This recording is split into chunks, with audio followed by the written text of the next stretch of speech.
Hello and welcome to WGTC Radio, the official podcast of entertainment website We Got This Covered. I'm Jonathan Lack. And I am Sean Chapman. And we are here to talk about the previous generation of video games. Feels like we did this not that long ago. Like, I feel like we just had this discussion like a couple of days ago. We did. If you listened to our last podcast, which was podcast number 69.5, because it was only 20 minutes, because...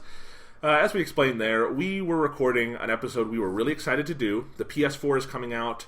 It's today when you hear this podcast, but tomorrow for us. Yeah, tomorrow. It's a couple of hours for us. Yeah. Jesus. But anyway... Fucking Jesus. It's a couple of hours. Yes. Well, and anyway, on Monday when we recorded this podcast, it was a week away, and we were like, we're going to talk about the previous generation of video game consoles, do a retrospective celebration of some of our favorite 8 years of gaming, all this stuff. And 2 hours into that podcast, my computer, for the first time ever, crashed. Yeah, catastrophic technical meltdown. Yes, we tried hard to get our data back. It was gone. So we recorded a little 20-minute segment to tell you what happened. And now we're recording another little 5-minute segment to tell you what happened again. Yes. Now, this episode, hopefully there will be no technical malfunctions. If there are, we are saving frequently. Yes, we have learned our fucking lesson this time. Yes. We've played enough video games that we should know at this point to save. Like, we should, that should be in our blood.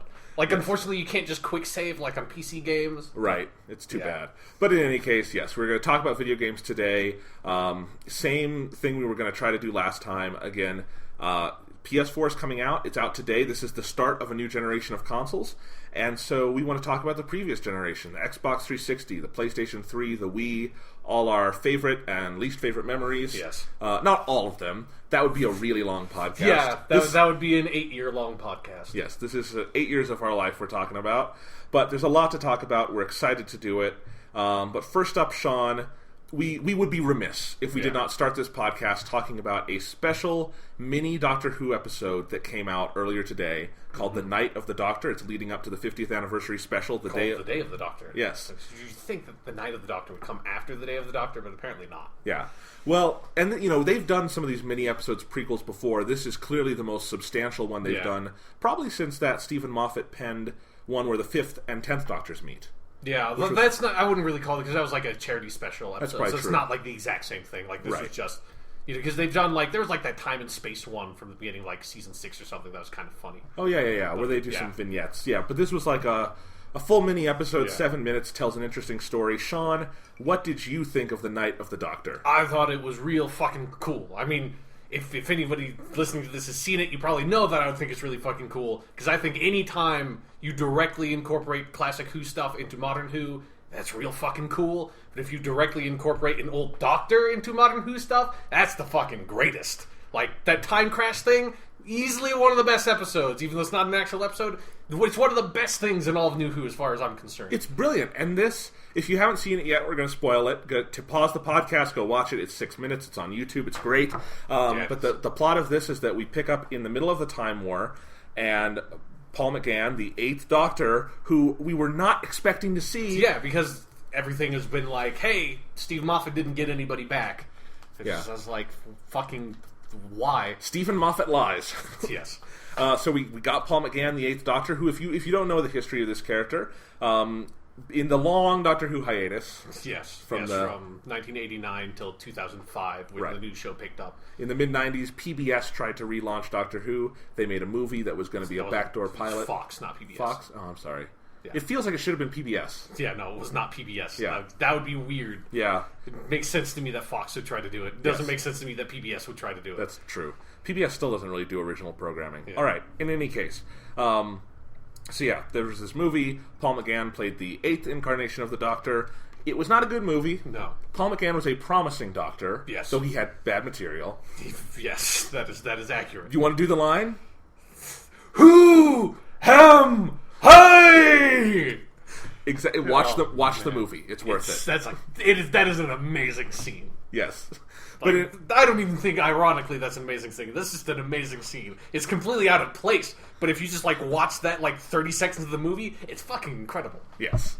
But in any case, Sean, Paul McGann, promising Doctor, but had bad material, but what happened to him after that? Okay, so yeah, after that, obviously the movie did not get picked up because it was complete shit. Nobody in America watched it, although actually got really good viewership in England. But they weren't trying to make an English series because they already did that with Doctor Who. But then eventually, before the 2005 series started, this company called Big Finish Audio Productions that makes sort of like weird audio dramas that they release online and MP3s that you can buy, or you can like order CDs and stuff. They started making these classic Doctor Who stories with like the original characters and stuff, and some like sometimes new companions, and bring back the old Doctors and make these new stories. And so they did them with the Fifth Doctor, they did them with the Sixth Doctor and the Seventh Doctor, and they did a bunch of Eighth Doctor ones, which was interesting because the Eighth Doctor only had the TV movie, so the vast majority of Eighth Doctor sort of like mythology and stuff, and most of his companions really comes from this audio drama series that I highly recommend if you're a fan of Doctor Who, especially like classic Doctor Who, and you have like any like if you have like long stretches of time that you just want to listen to audio stuff. They are really well made. They are really fucking good. And Paul McGann proved that he's a really good doctor in them because some of those fucking episodes, particularly there's one called Scherzo that is just unbelievably amazing. Like it's one of the best Doctor Who things to ever have been made, as far as I'm concerned. Yes, and I am definitely going to listen to some of these now because this starts up. I had no idea what it was going to be. Neither the Doctor. I had not heard at all like what this was. Paul McFriggin-Gann walks on screen looking first and foremost awesome. Yeah. Because he looked like a bit of a pansy in the Doctor Who TV movie. They made him wear a wig in that one. Yeah. This time he actually got to use his real fucking hair. Right. Which is an improvement. Yes. He looks badass.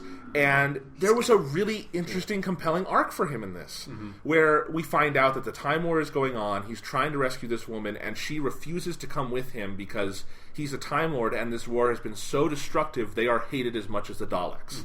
And he's been trying to be a pacifist, he's trying not to take a side, he's trying to help people who are in need, as the Doctor would. Yeah. But he's kind of reached his rope's end now because he realizes there's nothing he can do. And then there's this sort of weird mystical element where there's this witch doctor? It's planet of witches. It reminded me of there's like this old episode called Brain of Morbius that they're like characters. I don't remember if it's specifically the same thing, but there's a group of witches in that episode that are very similar to these ones. So it might actually be like the same characters. Okay. I don't remember. Cool. So in any case, they can basically force a regeneration. He can choose who he wants to be, and he chooses to leave the name the Doctor behind and become a warrior to put an end to all this. And that's when we meet, in reflection, a young John Hurt, which was an interesting effect. And I thought that was cool. I think it was smart of them to like do a reflection so you didn't like get a good look at what was actually going on. So you're like, okay, sure, that's a young John Hurt. I'll buy that. Right. And then they also assumedly did not have to get John Hurt on set. Yeah. Which made it cheaper. But in any case, so Sean, Eighth Doctor, good to see him again? Yeah, it was so fucking cool. Like, that was a great way to start off my day, to get up and just see, oh, there's a Doctor Who thing with like a mini episode. These are usually pretty fun. I'll just watch this. Had no idea what it was. Then fucking Paul McGann walks on screen like a fucking badass. It's like, fucking yes. Because, although on the flip side, it's also really frustrating because he's so fucking good, and I so wish that they would just let him be in the 50th anniversary special as like the Third Doctor instead of, I'm sure like the John Hurt stuff is going to be cool, but fucking he's so good, and he could be such a good, like, because he's got such a serious side, then like he's got a very William Hartnell-ish kind of Doctor in terms of like how serious he can be. And I feel like he is one of the few incarnations of the Doctor that could sell him being the kind of guy, the Doctor that could be in this war and like actually fight in the war. Like, he could see that certain things would be necessary to do, even if they are not the nicest things to do, which most of the Doctors I don't think could really pull off like that in such a dark way. But I think Paul McGann totally fucking could, and so I wish they would just let him fucking do it. And it's interesting to me because exactly what you're describing is, I think thematically that's what Stephen Moffat is going for. It's just with the little twist of, I think Stephen Moffat, in his opinion, feels like a full sort of body shift is what's necessary to represent that theme. And we will see how that works when the special airs. I don't want to put judgment on that yet. But, I agree with you. I think either way, I think it would have been, we can just say this, it would have been an interesting creative direction to do Paul McGann in this part full on. Yeah. And definitely he could have sold it here. But either way, there's also something where I feel like, even though it's just 7 minutes, watching him struggle with this decision to give his life away and his identity away and really become something else. Paul McGann plays that so well. It's almost like I'm not angry that he's not going to be around, because you couldn't have had that scene exactly as it was. Yeah, but like, I prefer the idea of the Doctor like slowly, like over the course of her regeneration changing, instead of like his regeneration becoming this like embodiment of what that was, and then he abandons it and leaves it behind. Like that feels a little cheap to me, almost in a way. I understand, but that's also it's also something that where I want to see where they go with it ultimately. But I mean, a lot of things confirmed here. We do know now that the War Doctor, as he is now called, the John Hurt character, is in between the 8th and 9th, a time war. We predicted it. That's another reason why I wish they would just have Paul McGann be the fucking Doctor in it, because now everything's fucked. You know, who's the 9th Doctor? Who how do we do this now? How does this count? I don't fucking know. That's why they call him the War Doctor. And that's a dumb name. I wish they didn't call it like this. No, the War Doctor. Okay. Like they should have just called him the Dark Tor, because it's like he's really dark. Like that's like the same level of nickname for him as the War Doctor. And I'm interested to see how they can reconcile all this with some of the stuff we saw the 9th and 10th Doctors go through, where I don't feel like it's impossible, because I think it's pretty clear at the start of Christopher Eccleston's run that he has recently regenerated. Yeah. Christopher Eccleston, the 9th Doctor, was not the one who did all this in the war. But we know that. But he feels that. And I think, depending on how they pitch this in the 50th and what we see of John Hurt, it would be interesting to kind of retcon that, where what Christopher Eccleston is experiencing is just really severe post-traumatic stress from something he did in another regeneration. And that would have worked with Paul McGann too, obviously. But it's still interesting. And it bums me out a little bit now, especially more that they couldn't get Christopher Eccleston back, because it would have been super interesting to see him confront the John Hurt character. Yeah, but like, I really hope that they can at least get Christopher Eccleston to do a tiny little regeneration scene. Yes. Because one of the nice things about this little mini episode is that we got Paul McGann was able to fucking regenerate, because we've had that been missing the entire time, but like it's kind of rendered moot, because then Stephen Moffat made another regeneration that we now have to do to get all the regenerations. That's true, but and if Christopher Eccleston were nice enough to just come on set for like 5 minutes, stand in the position on a green screen and leave, that would have been nice. Or I hope it happens. Yeah, it is Paul possible. McGann was in this fucking thing, so who knows? Who knows? Maybe could be anything. Maybe the 50th special ends with all the Doctors together. Well, some of them are dead, but most of the Doctors together, like playing in a band, like they formed a band, and we get a rock number at the end. Yeah, it's just the fucking. Which Doctor plays bass? Which Doctor would play bass? I don't know. Colin Baker would be. Colin Baker would probably be. He'd be the drummer, I think. I don't know. I think Peter Davison could play bass. He's kind of a mellow Doctor. Sure, I can kind of see that. Yeah, he is not overtly badass. He's understatedly bad. That's the great thing about Peter Davison. Yeah. But it is just kind of like making me think that like if Paul McGann was in this thing, like if they did bring other classic Doctors back in some capacity, it's just like the 50th anniversary special should just end with like Tom Baker killing John Hurt or something and like solving the problem. He just comes out of nowhere. I do, and it feeds him an explosive jelly baby. Yeah, and I do understand. It's easier for the whole Doctor Who fan base to say, all right, John Hurt's in the special. Everyone knows who John Hurt is. They know David Tennant. They know Matt Smith. Paul McGann is, for most Doctor Who viewers these days, that would be a new character for them. But it's just fucking with John Hurt. It's a new character anyways. Like, you might as well make it the dude who's the dude. Paul McGann's the dude. Let him be the dude. That's all I'm saying. I gotcha. But God damn it. But either way, this makes you less perturbed than you would have been before, right? Yeah, like if Paul McGann had never been brought back in any capacity, I was really annoyed when I heard that he wasn't coming back. It's just like, fucking why? He's so fucking good. But this definitely makes me more excited for the 50th, and I was already pretty excited. Yeah. So yeah. This is going to be good. I hope. Yeah, I hope so. Did you, by any chance, watch any of the teasers they put online? No, I haven't. Okay. I've missed all the... Because are they like basically trailers? Yeah, they're like a minute long. Yeah. Like I've seen like the last 2 times I've gone to the theater, I've seen little tiny teasers that were actually playing in the theater, which that was kind of cool to see. Yeah, but that's all Like, did you see any of like David Tennant and Matt Smith interacting? No. Okay, then they've released new stuff. Then Okay, that's all I don't want to see that. Yeah, That's fine. That seems like something you wouldn't want to see in a trailer. No, I wasn't. That's what I want to go see the fucking movie for. Right. Yep. So it really does feel like we're building up to a proper Doctor Who movie here. Mm-hmm. So it's going to be cool. The other thing I was mentioning to you before this started, did it feel to you like this prequel was originally intended as just the opening scene of the 50th? It definitely felt like this, because this would have been a really cool cold opening. Yes. Like, if that is originally how they intended it, I hope that like on like the Blu-ray release or whatever, they edit it together, because it seems like right when this ends is when the fucking credits start coming up, you know? Like, it's so perfect for that. Yeah, and I don't know... That would be pretty cool. And, you know, they originally talked about how the episode was going to be 90 minutes, the final time is 76. This would bring it up closer to 90 with credits and stuff. So I do wonder if it was just a case of maybe they felt there was a better cold opening to use, or a purer for the story they're telling. Maybe this was too long, but, you know, either way, we got it. Maybe they didn't want to front-load the movie with too much badass with Paul McGann and just, like, they would just realize it would really piss me off. It's like, why isn't he in the rest of the movie? If you got him here, just keep him in for the whole fucking movie. He's so good. Maybe we can get Paul McGann on the podcast. I'm just kidding. That's impossible.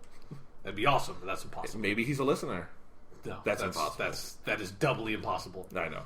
All right, Sean, anything else you want to say about Night of the Doctor? Watch it. It's cool. I'm probably going to watch it again after we finish recording. I watched it like 3 times. It's so fucking cool. All right, well, great. Let's move on. I did see Thor 2. It's fantastic. Yeah. I love it. Easily one of my favorite Marvel movies. Sean, you agree? Yeah, definitely. That's okay. What I said last time. We don't have time, especially because I want to give that movie the credit it deserves, which some people have not been giving it. Yeah. I'm so happy you really like that movie, because, a lot of the reviews were really lukewarm, and I really fucking liked it, so. And I'll say, I understand exactly why they were lukewarm, because this is... I think critics, for one, are really tepid on all superhero movies now. Yeah, which I could kind of understand, because there's been a lot of them. But... There's been a lot of them, and I don't think that's a genre critics particularly like. But also, I think this movie is so out there for fans like you and me that I think for a lot of people it's just going to be something like, you know, why isn't Thor like tortured and inside and you know beating people up to, you know, I don't know. Yeah, why did they make Dark Knight Thor? Right. Because this movie's better. Yes. This is a purer Thor movie than the Batman movies are Batman movies. I certainly think so, yeah. In any case, so let's move on. We will talk hopefully next week or sometime soon. We will find some time to talk about Thor. Yes. It depends on how much we have to talk about PS4 stuff next week. Right. But in any case, Sean, let's move on. We're going to start our video game retrospective. Video games. I want to start it the same way we did the first time we recorded this. Yes. Sean, let's go back in time to when the current generation was the next generation. Yes. What consoles did you own at that time? Okay, yeah. So for the PS2 era, I did not own a PS2. You must have been like one of the only people I was on the Earth. guy. I was the guy who I didn't own a PS2, and the reason I was that guy is because everybody I knew owned a PS2. So there's no fucking point. Like, I played plenty of I played every Jak and Daxter game basically with my friends. I played like Final Fantasy X. Unfortunately, I played that game. I've played plenty of fucking PS2 games, but I owned an original Xbox, not an Xbox One. But the first console I bought from that generation was the GameCube. I mostly bought that for Sonic Adventure 2, and then got like Double Dash and Super Smash Brothers Melee. I played all the fucking time on the GameCube. GameCube had some good games. Yeah, it did.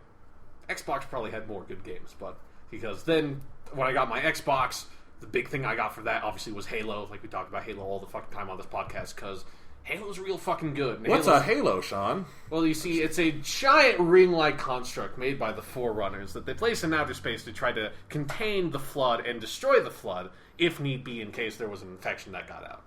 And it's a much bigger story than that. But anyways, yeah. So I played a shit ton of Halo. I played a lot of Knights of the Old Republic. I played a shit ton of Halo 2, and with the original Xbox, a lot of local multiplayer, you know, like it was because that was before Xbox Live. Like, Xbox Live came out in 2004 or 2005, and I didn't get it until 2006 on the 360.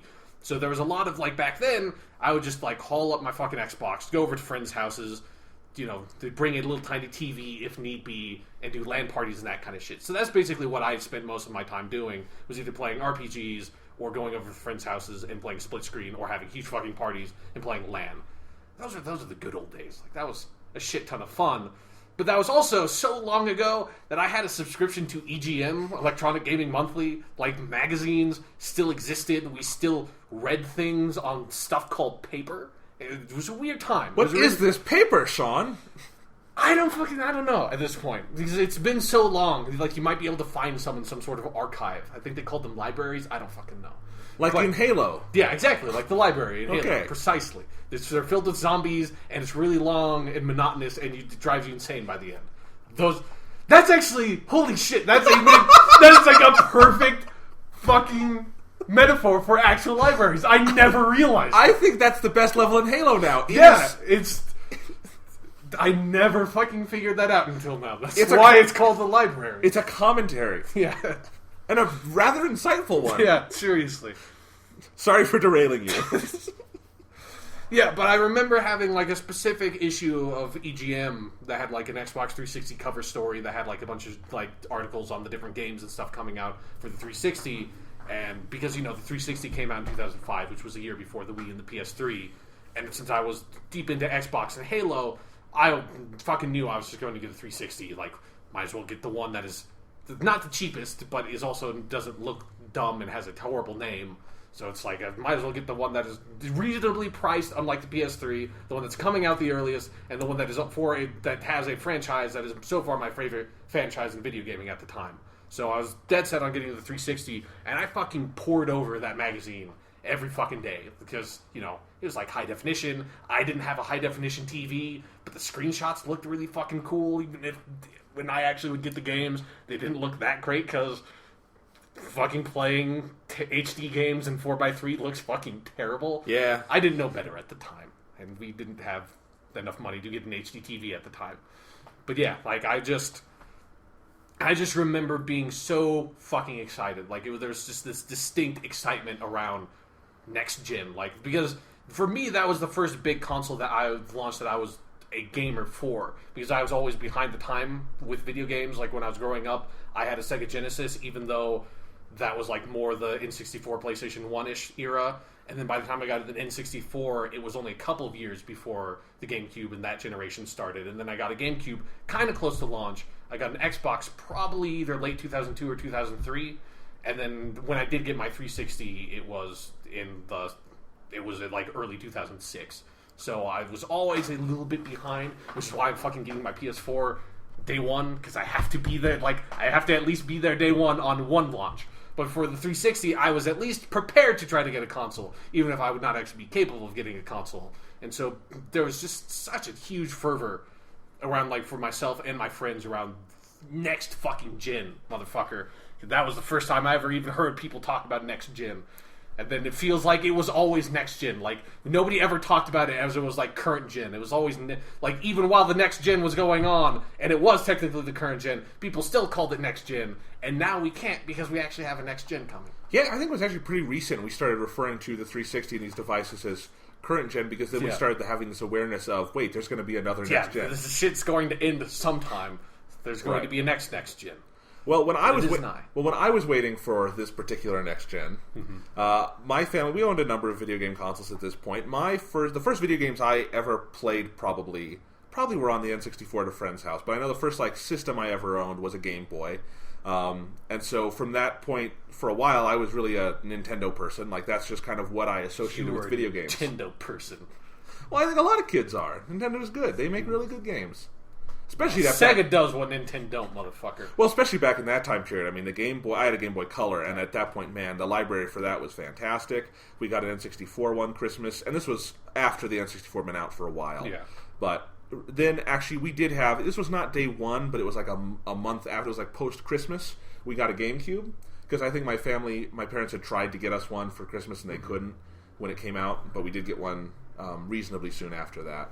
And so the GameCube was the console, at least during that generation, the PS2 era. That's the one I played the most. Never owned an original Xbox. Did own a PS2 for a while, though I was never really a PS2 gamer. I dabbled in some PS2 games, but mostly my brother got that and played Kingdom Hearts on it. Yeah, that's... incessantly.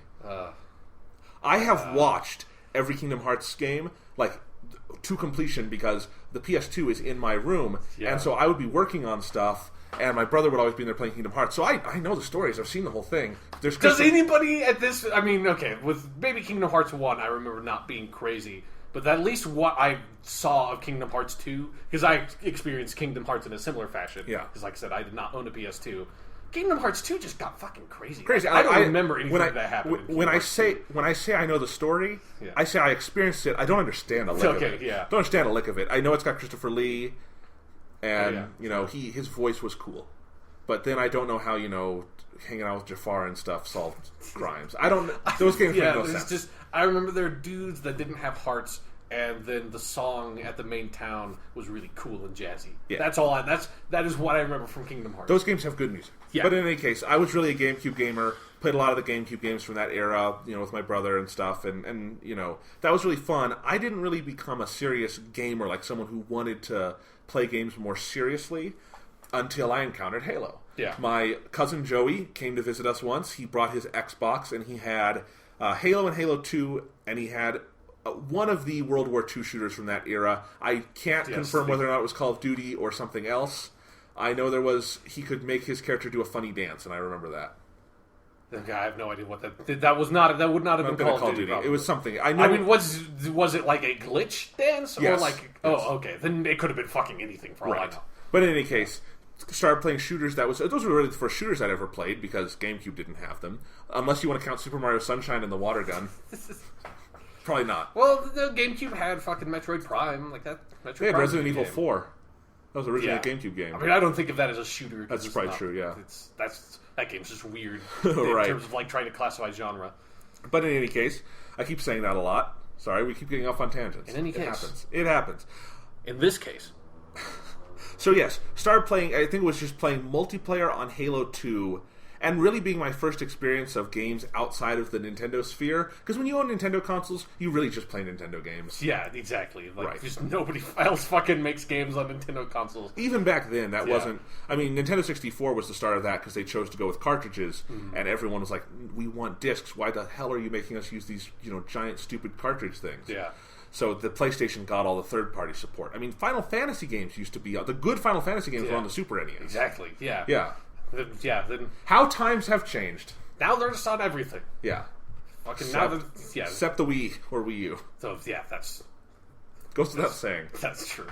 So I was playing Halo 2. We got to do multiplayer, and it was just a revelation, because this was unlike anything else I'd ever played. And I can't even describe the experience of playing Halo 2 for the first time and what those early nostalgic days of playing it were like. There's just something magical about those maps and about just how tight all the controls are. And how fun it was to... And this was all playing locally with my cousin and brother and other people. And it was just so much fun. And I knew I had to have this. Yeah. And at that time, the Xbox 360 was on the verge of coming out. And this is something that I think people now will not get to do ever again, because next generation consoles are not doing anything backwards compatibility-wise. Yeah. And so... But at the time... I could say, I want to play these Xbox games. I'll just wait and get a 360. Then I can play everything. Almost everything. The games that count you can play. Just software emulation. You can play all those hot titles like Fusion Frenzy. You can play Halo 2 with weird burn-in on certain levels because of emulation. Yeah, that's right. Fucking, I forgot about that. Yep. It's like the weirdest. Every other load in that game in the campaign is just like, here's like half the map just like kind of floating in the sky. It's like, well, and remember, I've never played the Halo 2 campaign not emulated. So that's just what Halo 2 is to you. Yep, pretty much. It was a deliberate artistic design decision, as far as you're aware. Yeah. But I got the Xbox 360 not right when it came out. It was almost a year later, like 10 months later. I got it for my 14th birthday in 2006 in October. And I remember that so vividly, in part because when I said to my dad, he's like, what do you want for your birthday? I'm like, well, I'd really like a 360. And he was like... And then he just picked you up and turned you all the way around and set you back down. It's like, there you go. 360, motherfucker.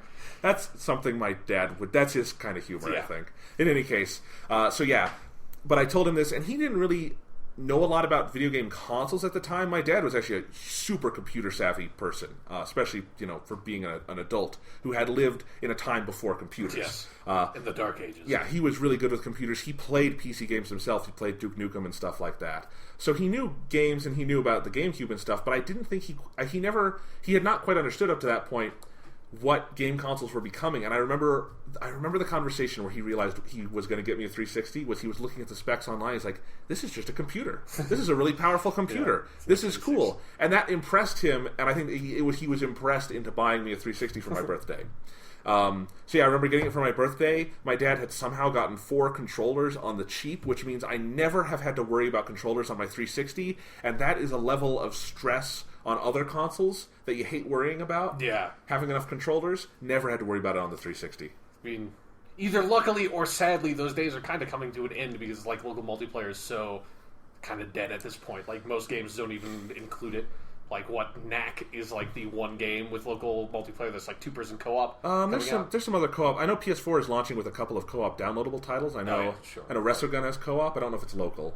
I don't think it is actually. Okay. I know Trine 2 has local co-op. Oh yeah. Trine 2. That's a game that's on fucking everything. Yeah, I'm gonna get that for PS4. That looks fun. I want to do some co-op on that.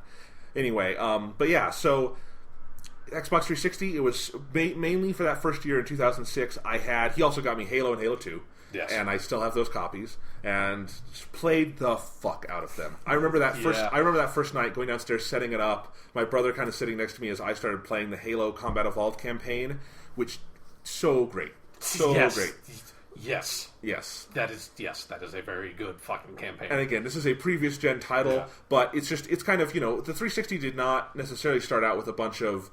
Well, it did. We'll talk about that in a little bit. But I just wasn't necessarily into sort of the now new current gen titles. I was playing Halo and Halo 2 a lot. And then I think in 2007 probably I started getting... I probably got Call of Duty 2 Christmas 2006. Got some other games. And Sean, you asked me this last time. I do know what the... Why don't you just ask it again? Okay. So Jonathan, what was the first game you had on your 360? Like a real 360 game? Yes, not the first Xbox game on your 360. The first 360 game on your 360. What the fuck was it? Just say. What was it? Sonic the Hedgehog. Sonic what? When? What Sonic the Hedgehog? I played Sonic the Hedgehog. That was on the fucking Sega Genesis. That's not a 360 game. What Sonic the Hedgehog? 2006. Fuck you. Sonic 2006 is such a bad fucking game. Dude, how is that your first game? We've already had this conversation and I still don't believe it. Because it is so fucking bad. It is the worst game I have ever played. It's the first one. I believe we really got it for my brother, not for me. He was a bigger Sonic fan. I'd played some Sonic games during the GameCube generation. Like, we got a GameCube after watching... Well, not got it. I think...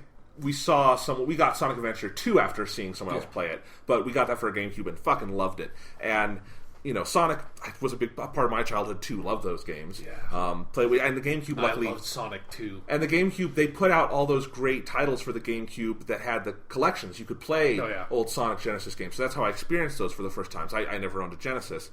That was before my time. Like, I didn't have an older brother or anything. Mm-hmm. I do have an older brother. Half-brother didn't live with us, so I don't want to say I don't have an older brother. Sure, That would be mean. Yeah.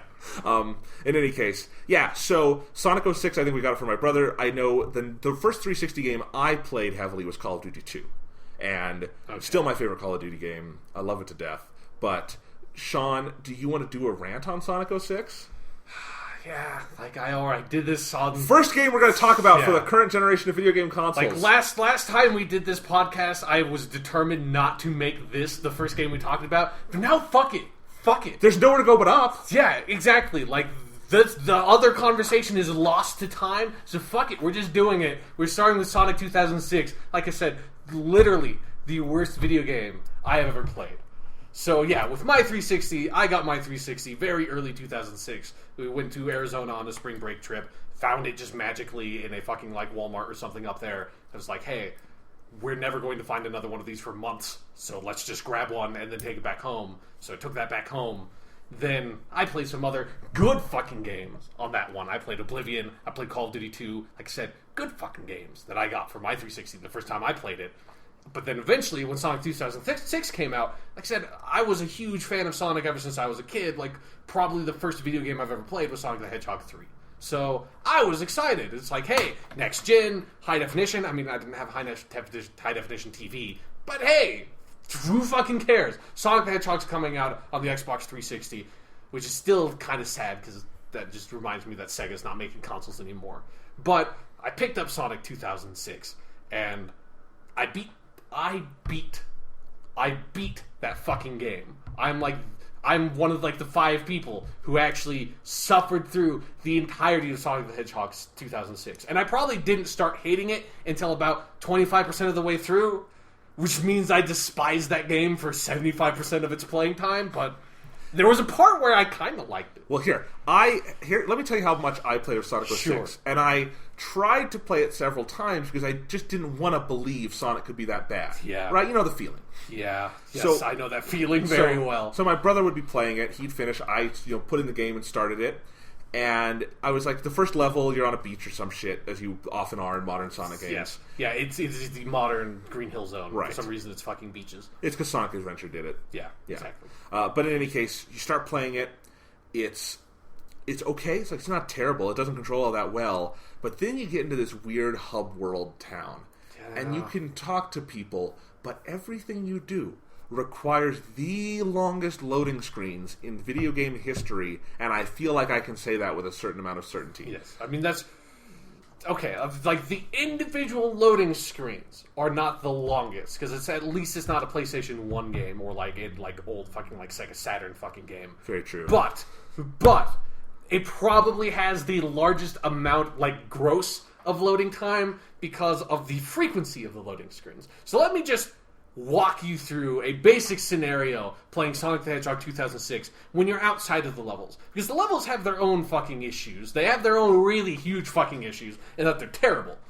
But the hub world is its own steaming pile of shit. So when you get into the hub world, the hub world's just entirely fucking useless because, for every other Sonic game, you just go level to level to level. Like Sonic Adventure 1 had a hub world, but it was very minor. Like, you spent almost no time in the hub world. It was just a little bit of a break. And so I thought it was fine in that game. But in general, Sonic is just like, you just want to go from level to level to level. Like, it's not a Mario game. It's not about, like, secrets and like, exploring the hub world and stuff like that. Like, fuck that. You just want to go fast. You want to run. Like, that's the kind of game Sonic the Hedgehog is. Not in Sonic the Hedgehog 2006. In Sonic the Hedgehog 2006, most of your time in the game is spent in the hub world just trying to figure out where the fuck you go to get to the next level to actually keep on playing the game. So you have to walk around and talk to every motherfucker in that town, and if you thought the dialogue was going to be good in a Sonic the Hedgehog game, I've got a terrible secret. It's not. It's bad. All the dialogue's bad. There's nothing interesting. Nobody has anything interesting to say. Everything's just terrible.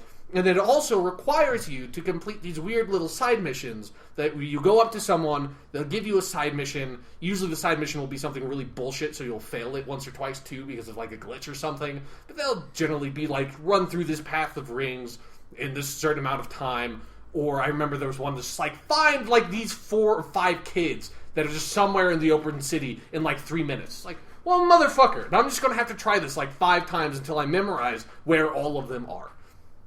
But that's the style of side mission they are. They're all boring. They're all annoying. You just want to keep on playing the game so you can fucking finish it and burn the disc and say, this is done and I never have to think about this again. But you have to do all this fucking busy work. But the most infuriating part about the busy work is that what you do is when you're going up to someone that gives you a side mission, you run up to them and you hit A, and you're surprised to then encounter a loading screen. And not just a loading screen, but a loading screen that is at the very least a minute long. And while that, like when you just say, oh, that loading screen was a minute long, that doesn't sound terrible, but when you're sitting there watching a black fucking screen with a little thing in the corner that says now loading with like a rainbow wheel that sort of spins every once in a while, it drives you fucking mad. Just sitting there for a minute, doing nothing, waiting for the permission from the game to actually do something. And also, I think people need to remember, most loading screens you see in a game are not a minute. They may feel like that sometimes. They're like 5 to 10 seconds. Yeah. That's a good example of like most loading screens are a handful of seconds really, but they feel exponentially longer because you're excited to be doing something else and having everything being stripped from you and you're just like watching basically nothing just extends that time so much from your perception. So yeah, you watch that like minute-long loading screen, and then it just loads you back into exactly where you were talking to the dude, and all you've discovered it has loaded is a different camera angle, and then 2 fucking boxes of dialogue of the dude telling you what the mission is. Not even vocalized. Yeah, no, it's not. The only voiceover in the game is during the main missions and the cutscenes, and the voices in that game are fucking terrible too, because that was after they had gotten rid of like the cast from Sonic Adventure 2 and brought in like the Sonic X or whatever that TV show was, that cast, and so that's a horrible Sonic voice. I fucking hate him. So yeah, but it's a fucking blessing that it isn't even voiced. Like, because if it was voiced, it would have had to load in even longer, and then the voice acting would have just been so bad that it would have just driven you insane. But you go through those two boxes of dialogue, and you're like, okay, whatever bullshit mission I have to do. But then you discover, when it was in that loading screen, it didn't actually load in the mission you have to play. It was just loading in this tiny conversation with this man. So now guess what it has to do? It has to load again. And is the loading screen any shorter? No, it's not. It's just as long. Literally, you go minute-long loading cutscene. You are in, like, you're out of that loading screen for shorter than that loading screen was up. Because you just thumb through the dialogue. You, like, read 2 fucking sentences and you're like, okay, that's what it is. Find these motherfuckers. Okay, that's not that hard. And then you just get another fucking loading screen right after that, and then it loads you into the mission. And the most baffling part of it all is that all those missions take place in the same fucking map. So I don't even know what they were loading, because the map's already loaded. It's just in the hub world. I would at least understand it if I'm, like, loading into one of the missions. The loading screens are still too long there, but at least they're loading something. If they're loading something, I can tolerate it to some extent. But when you're just wasting my fucking time because you didn't bother to program the game in any sane fashion, just fuck you. Just fuck you. I spent so much of my life when I played that game looking at those fucking loading screens. And then again, this was back when we didn't have smartphones. So yeah. It's like now, so there was nothing to do. You were just sitting there watching it. Because, some of my favorite games are loading screen heavy. Mass Effect 2 has a lot of loading screens, but, I got my iPhone. It only takes like 20 seconds anyway, so it's fine. But, back then we had nothing. Yeah, exactly. You just sat your ass on that couch and watched that little rainbow wheel spin. I guess you could have read one of those books you spoke of. Yeah, like that loading screen is burned into my motherfucking retinas because I stared at it for so long. So as far as I got into Sonic 06 was past a couple of those loading screens in the town, and I was like, fuck it, and I've never gone further. So, Sean, what are some of the joys you find if you sit through those loading screens? Okay, yeah, if you go and you eventually figure out what fucking place you have to go to actually get to the next mission, you then discover that in the mission, Sonic controls absolutely terribly. Like, Sonic has, other than in Sonic Generations, 3D Sonic has never controlled that well because he has a terrible sense of momentum. But it's even worse in Sonic 2006. Like, the control is just completely broken. And then also, the camera angles are fucking terrible. And you will just run into... Like, I've dropped through the floor in that game multiple times. It's just like, spawn into the level, walk a little bit, and then it's just like, oh, I phased through the world. Now I'm dead. Have to load it back up. And the game has lives! That game still had fucking lives. Like, we were in fucking 1992. Like, what the fuck? Why do games have lives anymore? Because then it's just, if I've, like, made it, like, so far into the level, and then the horrible camera angle made me careen off to this area that's like, I thought there was a platform there, but there wasn't because the camera angle was so fucking terrible, so, the levels are full of cheap deaths, but that was also my last life because I died from 2 other bullshit things, like I fell down the level back there, and then, like, an enemy I couldn't see shot me off screen over here, so I had no lives left, so guess what? I have to start back at the beginning. But wait, not only do I have to start back at the beginning, I have to watch a minute-long loading screen to get there. Again, same level. All right. Minute-long loading screen. That game is terrible, and fuck you for buying it. At least I only rented it, so it was only $5 of my money went to that piece of shit. All right, Sean, enough about that. What were some... that fucking piece of shit. Let's talk about the good 360 launch window games. So 2006, what were games you played that first year into early 2007? I know I already mentioned Call of Duty 2. I think it's really easy to forget how good Call of Duty 2 was now that Call of Duty has gone in such a different direction. It's a totally different series at this point. I mean, hey, Call of Duty 2 was in World War II. Right. And we were talking about this last time we recorded this. It's not a World War II shooter franchise, by and large, anymore. Yeah, like the majority of Call of Duty games take place in either the modern day or near future. That's not what the history books will remember it for. Yeah, exactly. Which is too bad because, man, there were a lot of World War II shooters back then. Yeah, there were. But Call of Duty 2, there's something special about that game. And I still remember it fondly. I hope one day I can go back and I take the time to go back and play it one day too, now that I'm a more experienced gamer. Because I remember I've never loved the art direction really in Call of Duty 4 and past. Like, I think I like the art direction 4. Everything in that game is really good, obviously.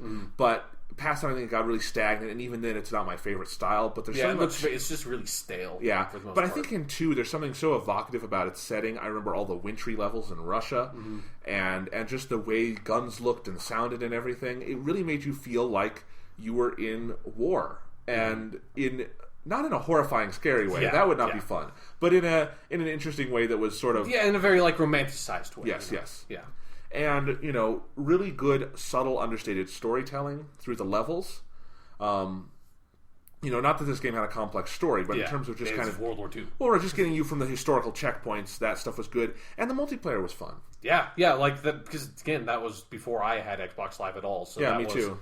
I, remember very often having friends come over to my house and we would play on one of the levels set in Russia that it was a big one with 2 big buildings on opposite sides and a courtyard in the middle, and we made our own custom kind of house rules game type of spawn with the loadout that had a shotgun and a smoke grenade, fucking chuck the smoke grenades into the middle, and then everybody runs in with shotguns, and it's sort of you can't see anything, and so it's really tense because you just run up straight on a dude that you had no idea was there, just oh shit, and shoot him in the face. It's a ton of fun. Exactly. Yeah, so that was, the first 360 game I really got in on. Yeah. But what were some other games you played? I mean, in the first game I loaded up on my 360 was Elder Scrolls 4 Oblivion. Good game? Yeah, good fucking game. But it's funny because now when I look back at Oblivion, or if I load it back up, that game looks so bad to me now. Where back then I thought this thing looks amazing. This game looks so good. And now it's this thing looks terrible. The character models are horrifying. They're scary because it's they couldn't get human proportions right, and the textures on the skin are just creepy and unsettling, and the lighting is absolutely terrible on the people. It just looks so bad today, but back then, fuck it. There was nothing else that looked that good to me back then. Well, we'll say stuff like this about PS4 launch titles someday. I don't know. Maybe not to that level, but... I feel like Killzone Shadowfall is always going to look pretty fucking spectacular. Yeah, that's probably true. Because at least it's got a really powerful art style behind it, and at some point, when you've got voluminous lighting and shit like that, it just looks cool. Yeah. It's Oblivion, it's the draw distance is terrible, so that you can see a mountain from really far away. That mountain just looks like a flat plate of green with some brown splotches in it. There's no textures on it. There are no trees on it because those haven't loaded in from level of detail yet. It's just, here's this flat texture that's off in the distance. Let's go over there. Yeah. I've never really played the Elder Scrolls games. I want to play Skyrim sometime. In fact, it was kind of funny. Last, 2 weeks ago, I'd kind of gotten bored with Arkham Origins just because there's more Riddler trophies than I can ever collect in a human lifetime. Yeah, there are a lot of fucking collectibles in that game. I think I've already put in more time into getting the extortion data than I did to play the main campaign, and I'm not anywhere near completing it. It's taken so long. But in any case, I was thinking maybe I'll play Skyrim, booted up PSN, and Skyrim and Oblivion are not on PSN. They are two of the only games you can download through Xbox Live, but not PlayStation Network. Huh. Weird, huh? Yeah. But in any case... I mean, I guess that kind of makes sense because Bethesda games have always had technical issues on the PS3. So. That's true. In any case, so you are an Oblivion fan. While we're on this, I want to talk about franchises when we hit them. All right. The next, obviously, big bookend for this franchise in this generation was Skyrim. Yeah. And that's the other reason you look back on Oblivion a little less fondly now. Yeah, because Skyrim looks fucking amazing. And I hope Skyrim always looks a level of really, really cool. Maybe it won't age that well, but to me, just walking out into the middle of nowhere in Skyrim in the dead of night and looking up in the skies, and they have their Aurora Borealis and shit going on. You can see a dragon flying in the distance shooting out fire. The particle effects and the lighting of that game and the art design is so fucking beautiful. That's why I really like Skyrim, is that people like to say that, oh, like, graphics don't matter. It's all about gameplay. It's like, fuck you. No. Like, I've played Elder Scrolls 3 Morrowind. That game fucking sucks. I know people like it. Morrowind is a terrible game. It looks like shit. It's not fun to play. It's a terrible fucking game. It has the worst combat probably in any game I've ever played. Because it's fucking terrible. Because it's an old game, and they didn't have the systems or the technology to like, realize what they wanted to realize. Oblivion's a little bit better, but now it looks like shit, and even back then it had its issues. But Skyrim, like, for what they were trying to achieve in terms of, like, such a huge component of those Bethesda games is trying to explore the world, and so that game looking beautiful is one of the reasons why it's so good, is because you just want to explore the world because it looks so amazing. You just want to see what's going to be around the next corner. And so I think graphic design is hugely important in that sense, and it's one of the reasons why I'm really excited for the next consoles, because, hey, if we get more horsepower, then that can become, like, new genres that you didn't realize needed this to them are going to get it now, and I think that's why Skyrim's so popular, is because it looks so fucking good. Yeah. But also they improved a lot of other systems. But honestly, I think the graphical improvement is the most important thing about why I enjoy Skyrim more than any of those games. Well, I understand your point entirely, because there's something, when technology iterates, there are things you can do that you couldn't do before, and if the main attraction of those games is exploring this awesome other world, obviously you need a certain level of graphical fidelity for that. You want it to look at least presentable, not this muddy brown texture like Morrowind looks. Yeah. All right, so that was your first game. What was another 2006 game? We should probably talk about Gears of War. Yeah. I mean, Gears of War, that was the first big, like, first-party exclusive that Microsoft had that was like, okay, like, this is like the Halo of Xbox 360. This is something that looks fucking great. Like, Gears of War 1 still looks really good, I think.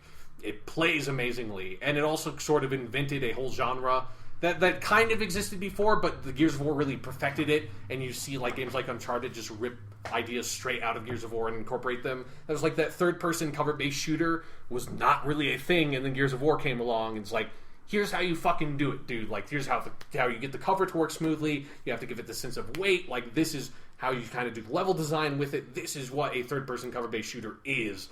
And Gears of War is a fucking great game. And let's be honest, Gears of War's greatest artistic contribution to culture, to society, to history, to mankind, to humanity itself, is the Lancer, a.k.a. the motherfucking chainsaw gun. Yes, the assault rifle with a chainsaw on one end.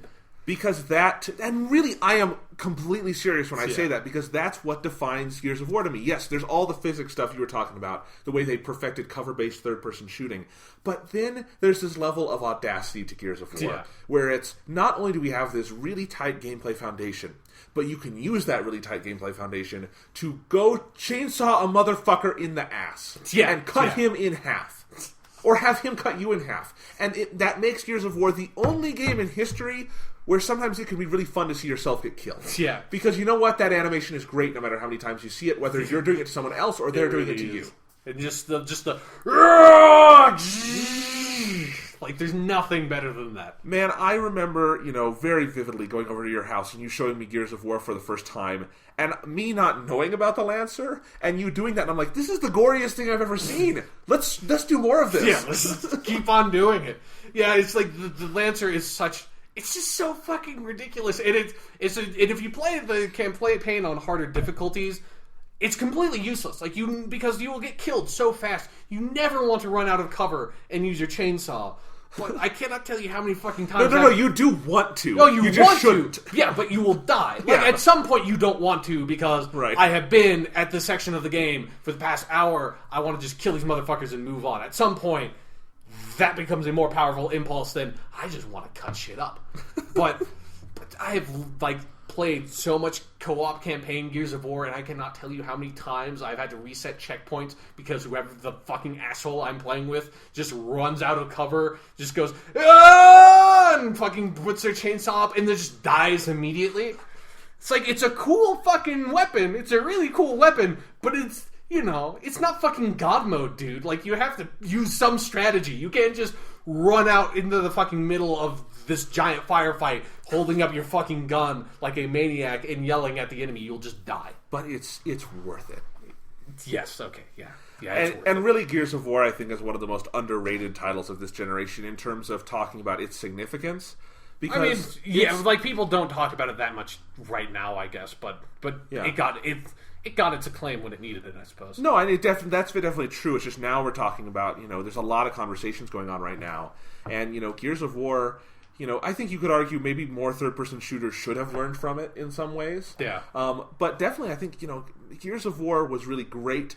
It spawned a sequel, which we've agreed is less great. Yes. But has its advantages. It's got Horde mode. It's still Gears of War. It's just not as good as Gears of War 1. But then I definitely do think Gears of War 3 is one of my very favorite games of this generation. Yeah, without a doubt. It's the best of the Gears of War franchise, at least so far. Who knows if they're going to keep on making them. But well, and really, I think, second only to Halo, it had my favorite multiplayer suite. Like Gears of War 3 multiplayer is fucking amazing. It's stupendous.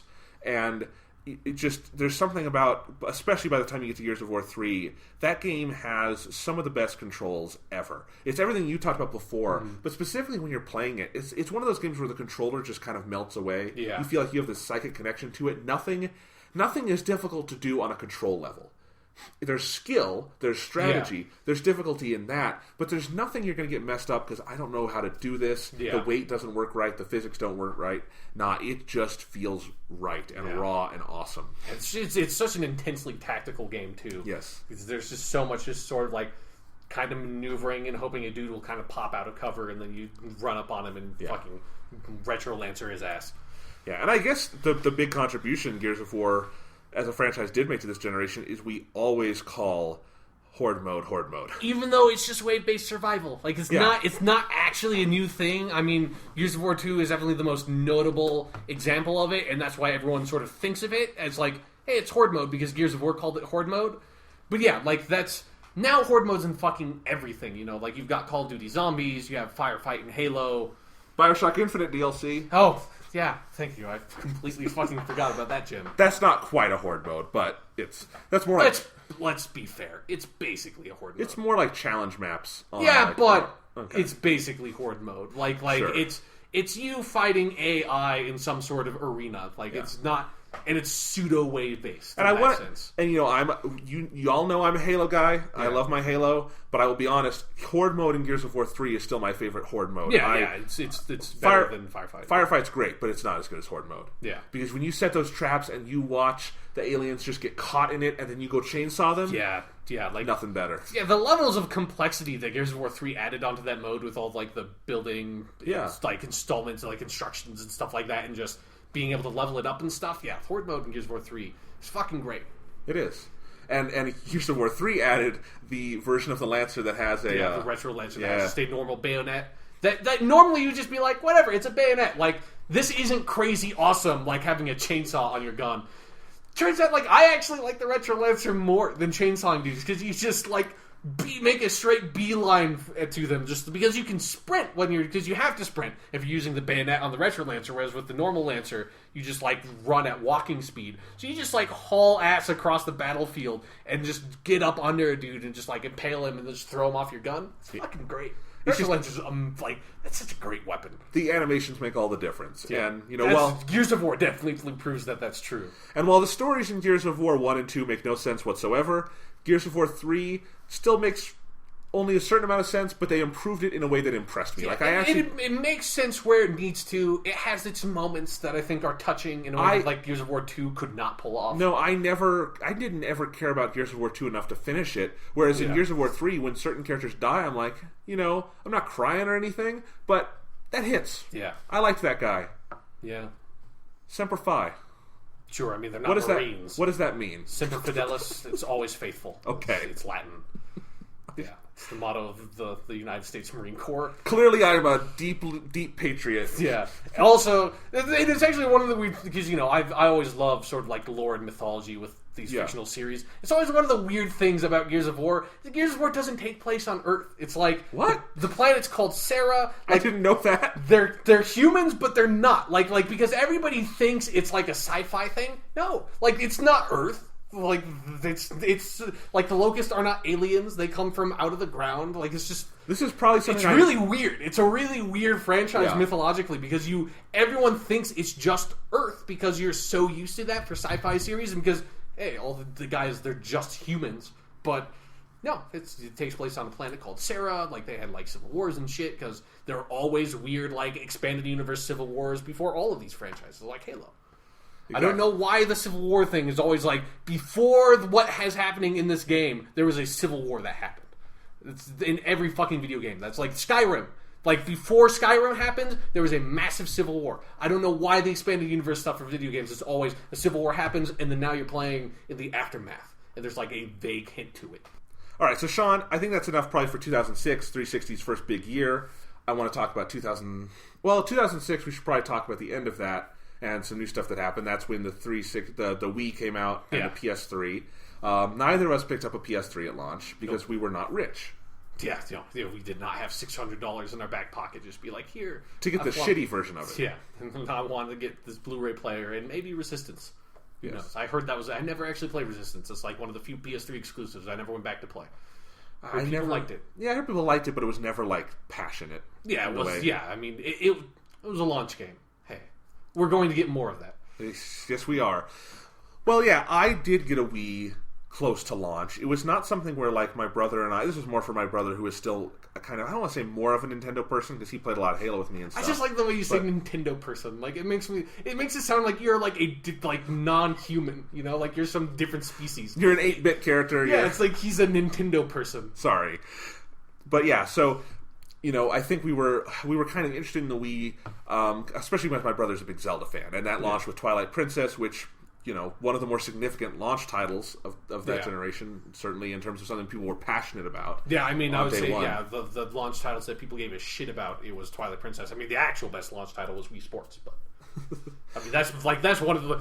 Even though I don't like Wii Sports that much, Wii Sports is one of the best launch games ever, like, easily. Oh, absolutely! It gave you a lot to do. Yeah, but yeah, and it defined that entire fucking platform. So yeah, I think our stance on the Wii at the time, my brother and I was like to our parents, like, if you want to get us a Wii for Christmas, you know, you could, but we know it's going to be tough. Yeah. But my mother kind of, I think, sort of by happenstance, was near a GameStop when they had some, and she kind of went to check, and she had to wait in line outside before they opened, but she was able to get one, and Twilight Princess, and so that was kind of a surprise to us. We didn't think that was going to happen, but we had a Wii, you know, a month or two after launch. Thomas played Twilight Princess. I've tried it a few times. I'm not a Zelda person. I don't really like it all that much. Even I've tried to get into Ocarina of Time a few times, and I've never really gotten into it, even though I know if I did, that's a good game. Yeah. You're just a bad person. Okay. I'm sorry. But yeah. The first game the first next-gen game you played for the 360 generation was Sonic 2006. That proves you're a bad person, as far as I'm concerned. It's not my fault. Yeah. You had a choice. No, but Wii Sports definitely, and I think you made a good point. I think we should talk about Wii Sports a little. Because Wii Sports is fun. I don't want to just start making fun of it, because there's some fun stuff there. It definitely wore out its welcome 5 years in when relatives still wanted to play fucking Wii Sports. And my cousins always wanted to come over and we're going to play Wii Bowling. And I just, every time I was like, let's just go bowling, assholes. I will take you bowling. It was more fun. I let's just go bowling. For fuck's sake. For fuck's sake, let's just bowl. Well, and the more you Let's play tennis, Tennis is a fun sport. Let's just go play tennis. It's not that hard to find a tennis court. Let's just go fucking play tennis. Yes. And that's the thing about Wii Sports also, is that the more you played any of the Wii Sport minigames, the more they kind of broke down in terms of, like, my brother just has a cheat for Wii Bowling where he can... Yeah, like Wii Bowling, like, if you play that, like, 5 times, you're like, okay, like, this is the precise thing you just need to do. To get a strike every time, yeah. So that kind of stuff, it breaks down very fast. But it's fun at the time. It was different. It was new. And yes, I think for better and for worse, mostly for worse, that came to define the Wii. And the thing about the Wii, why don't we get our Wii conversation out now? Sure, let's just talk about our Wiis. Let's get it over with. Let's pull our Wiis out, and let's go at it. No. Okay. I had to make the Wii jokes, for fuck's sake. You know, it'll never be done. I was a Nintendo Power Reader back in the day.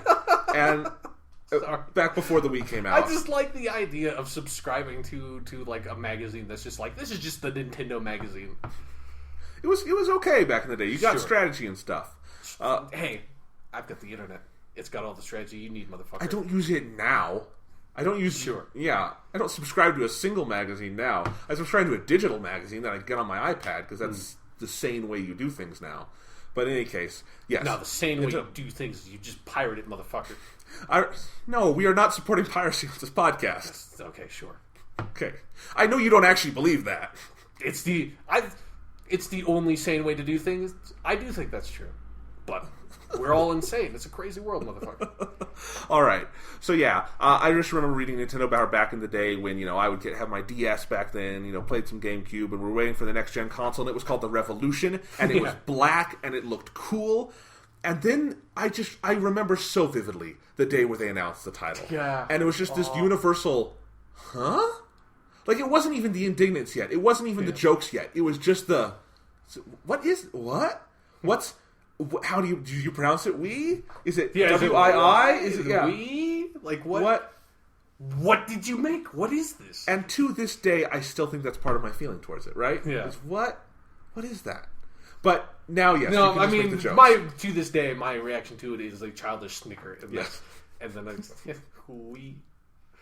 It's such a dumb fucking name. I still can't believe they picked it because I remember it really like vividly too when like they unveiled the Wii and was like, what is this thing? Like motion control? Like what is that controller? What the fuck? What? What is this? And then it was like, and we're calling it the Wii, and you're like, why? Wii? What does that mean? What do you want me to think about your console? Like, it's the third PlayStation. They want you to think about your Wii. 3. It's the second Xbox. So they called it the Xbox 360. That doesn't make sense. But they wanted to convey that it's a all-around media thing, so 360 is a circle. That's a huge logical leap, but okay, I can buy that for Xbox 360, and at least it sounds cool. Wii? What is that? I remember because I remember very vividly the day they announced the title online, and they were saying they wanted a name that was just not a real word in any language because they wanted it to sound universal. They didn't want to have to translate it. I mean, it's a pseudo word in English. Like you go wee or wee wee. Like means penis. I'm not defending the logic. Yeah. I'm just explaining what they because it's said. not good logic. Like just because it's not in the dictionary doesn't make it a fucking word. Yeah, they wanted it to just be like this universal title. They also said the two eyes were supposed to look like Wii remotes. This was their original logic and definition. That doesn't... I've never read that. Like, I never knew that they actually, like, unveiled their mad logic behind the naming of the Wii. Reggie was asked about this. It was, the Wii is, it's supposed to be anyone can say it of any age, of any gender, of any nationality. The Wii crosses all borders. Yeah, except for people who were either born without tongues or had their tongues cut out at some point. They can't say Wii. They can't say anything. So exactly. Fuck you, Reggie. Do you think he just made that up on the spot? Because it's just bullshit. Of course it's bullshit. Of course it's bullshit. If you want something that's not a word in any language, you have to get a little more creative than Wii. You have to go there. That's not even a whole phoneme. Just, the Nintendo, which is really our reaction to most Wii stuff, right? It would have been a much better name. So yes, the Wii Sports really defines the Wii gameplay style. The Wii is still, like all Nintendo consoles, has some stupendous first-party titles. Some of the best games of this generation, bar none, are on the Wii. But the thing that separates the Wii from previous Nintendo consoles, because even the GameCube had some standout third-party stuff. Nintendo was able to farm out to some studios like Retro, which made Metroid Prime. Interesting stuff happened on the GameCube for gamers, for hardcore gamers, for lack of a better term. And then you get to the Wii, and this Wii Sports thing becomes kind of a revolution. Yeah. Because everyone wants... casual gaming becomes into the vogue. The Wii sells like fucking hotcakes. Yeah, it's sold like 100 million copies at this point. Yeah. Of that, nobody's buying them anymore. Right. It's like everybody bought them, and it's like nobody bought them and nobody played them. Like, it's massively successful and also massively disappointing at the same time. It's really baffling. It's why they had to put the Wii U out when they did. Yeah. It's crazy. But yeah, the Wii... It's really successful. It has all these games that are like Wii Sports. They did a Wii Sports Resort later. They had the Wii Motion Plus thing. They had Wii Fit. Yeah. All these things that were sort of mini games aimed at kids and casual gamers. And I really think, because I have some younger cousins who have a Wii, and I've seen people who are maybe more in the... God, I have younger cousins who have a Wii. Fuck this. Especially because they're like younger cousins, so they're the kind of people who would say Wii because they're young. Exactly. It's funny. Right. But anyway, so it means penis. So I've seen firsthand how sort of kids responded to the Nintendo console of this generation. Yes. Maybe I should stop saying the name. Yeah. The console that shall not be named. I've seen, and it is this thing where the games started to be all the third party titles. What there were almost like like shareware or something. Shovelware. Yeah. It's all just like total shit it out there, Yeah. and then like younger cousins bought them. And that's the legacy of the Wii in a weird way, is that they introduced all these mini games and stuff. And I think the Wii Sports games and the Wii Fit games, I'm sure they're quality titles and whatnot. Nintendo did a good job with them for what they are. Yeah. But then the ensuing legacy of that is we can sell people anything as long as we make it look casual. Mm-hmm. So the vast majority of software on the Wii is stuff you've never heard of. Yeah. It's just absolute garbage that just is, again, it's just shovelware. It's just shit out. And there are some standouts there, but the standouts, like the Nintendo first-party titles, they are the most popular because, they've got the biggest marketing push behind them and whatnot. But those aren't necessarily the games that the vast majority of people who owned Wiis were buying. Yeah. So, yes, there are some great Wii games. I think Super Mario Galaxy 1 and 2, you can put those toe-to-toe with a lot of games of this generation. They are stupendous. And I think, I said this in our last podcast, I'll do a shorter version of this, my spiel on Galaxy 1 and 2. And I think 2 is better, but I think you can kind of group them together in terms of what they do, is that Nintendo is very innovation-averse. It's weird, because Nintendo tries to act like they innovate with their 3D gimmicks and their motion gimmicks. But then they abandon their gimmick with their own first-party titles immediately. Yes. And they put out a Nintendo 2DS, for God's sakes. Yes. They just took the gimmick out of the system. Pokemon X and Y don't use 3D. Yeah. And those are big Nintendo titles. It's the Nintendo title on handheld. Right. So, Nintendo is also very innovation-averse in their games. Every Zelda game is, as you've noted before, with Twilight Princess. I mean, you want to quickly explain with Twilight Princess, part of your problem with it is it's just so similar to Twilight Princess is literally just like, hey, everybody loved Ocarina of Time, so let's do that again. I mean, one of the most, the biggest sign that Nintendo was like, everybody loves Ocarina of Time, so over all the 3D Zeldas, they're just like, let's keep on basically doing that, or remind people of that, was that in Ocarina of Time, one of the key mechanics is you get the ocarina, and then you learn songs for the ocarina, and then you have to remember the songs and play them, and that, warps you places, or, the Song of Time will, it'll, make blocks go away, or the Song of Storms will make it rain, and you use that to solve puzzles. It's a core mechanic of the game. Then Wind Waker, you've got the Wind Waker, which is it's kind of like the ocarina, only half of the different notes you can play are gone. It doesn't even play notes. It's you can learn 3 or 4 songs on it, and that's it. And so it's this isn't completely stripped down.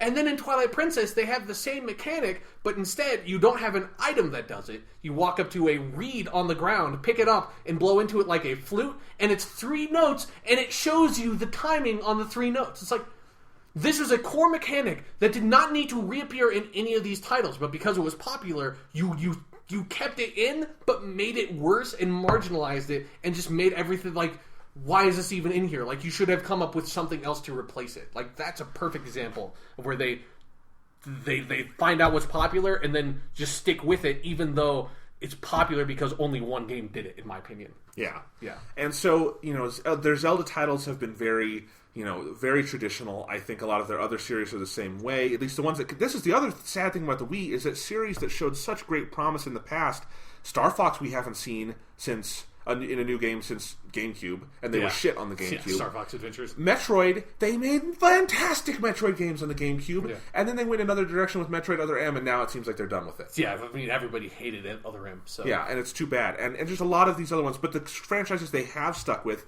they're in a rut with, except, and this includes the periphery Mario titles, like Mario Kart every time is the same thing at this point. Yeah. Mario Party, actually, they drove into the ground on the Wii cycle. There were only 2 Mario Party games on it. Yeah. 8 and 9, and they're not very good.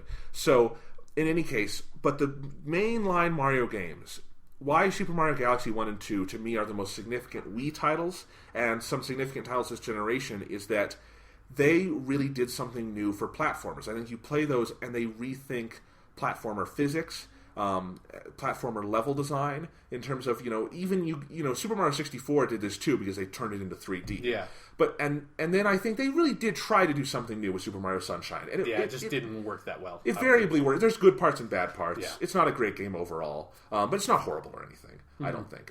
But Super Mario Galaxy really is a rethinking of this. So, the whole thing of being in space is not a gimmick. They really are thinking of, well, platformers is about, motion through levels. How does gravity affect this? And gravity becomes a core component.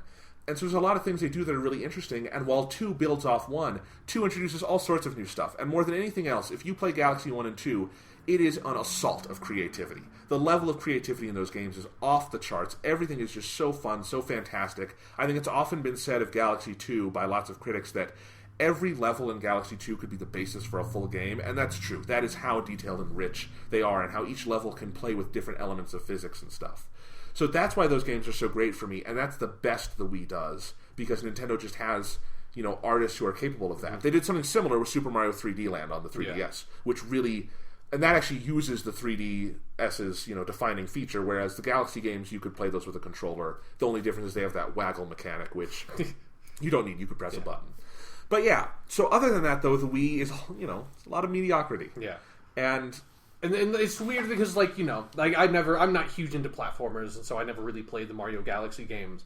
But it's weird that, it does have these, the Wii had these amazing games on it, but, it feels like those games have no real influence in the wider gaming market. Nobody else makes platformers. The only thing the Wii had any influence on in terms of, the wider gaming market was Wii Sports. That was its game, and that's it. Every other game that came out on the Wii, everyone is ignored. Because nobody else is going to make platformers. Nobody else makes games like Zelda, and even if they did, they wouldn't do it like Nintendo does it, because Nintendo, they would try to put, at least Darksiders tries to put a new spin on it, Darksiders is a very Zelda-esque game. It's not as good as the Zelda game, but they try something else, Yeah, and I have not played Skyward Sword. People, I think there's parts of it that are still rigid in the Zelda formula, but I've also heard it does some new things. It uses the motion controls better than any other Wii title. I've never heard anything really bad said about Skyward Sword. I'm sure it's... I have. It seems like the Skyward Sword I did not play, because Twilight Princess was the one that was I just like Ocarina of Time. I like Link to the Past. I don't like other Zelda games, because I can't take this anymore.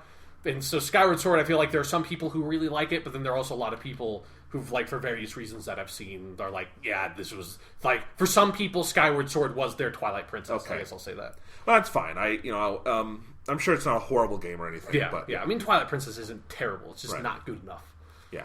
And some people really do love them, and I don't want to discount that. But either way, that's still a small sector of titles. And I think really my conclusion on Nintendo this generation is that I don't want them making consoles anymore, because nobody makes first-party games like Nintendo. Even if you feel burned out on Zelda, they still, they deliver something they promise. You get a quality game.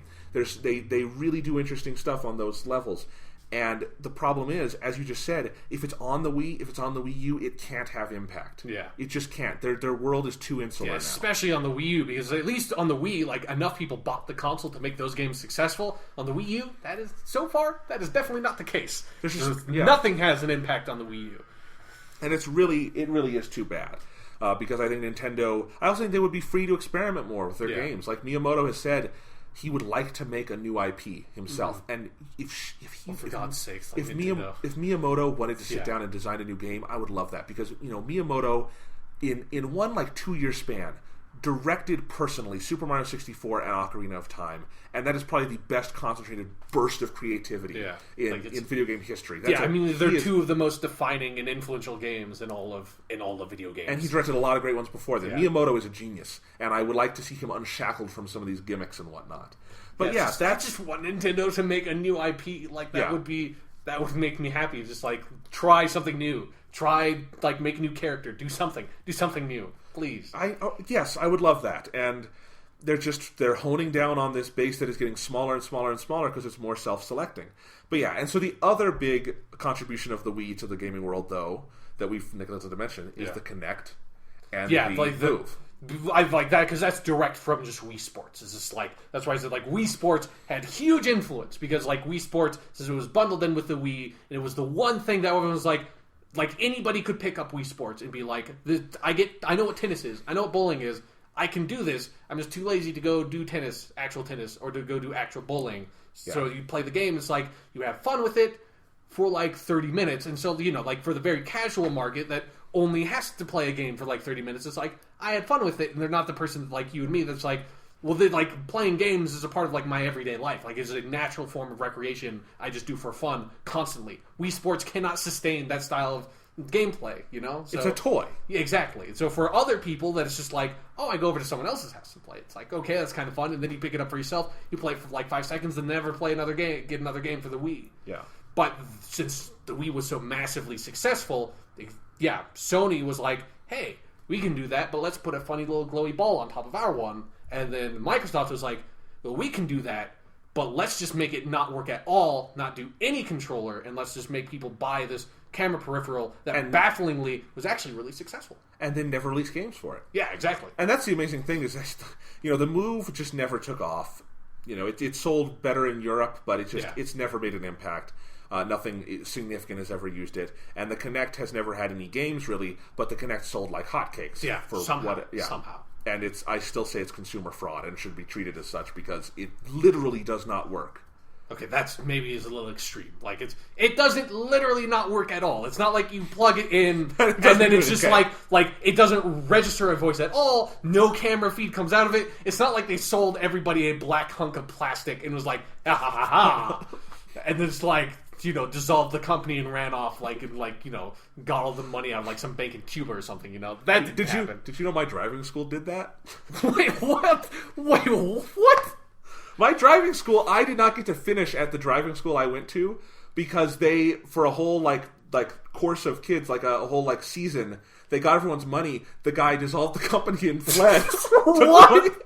Yes. How have you never told me this? How is that possible? How is this the time when we're talking about fucking video games that I find out that your fucking driving school committed fraud?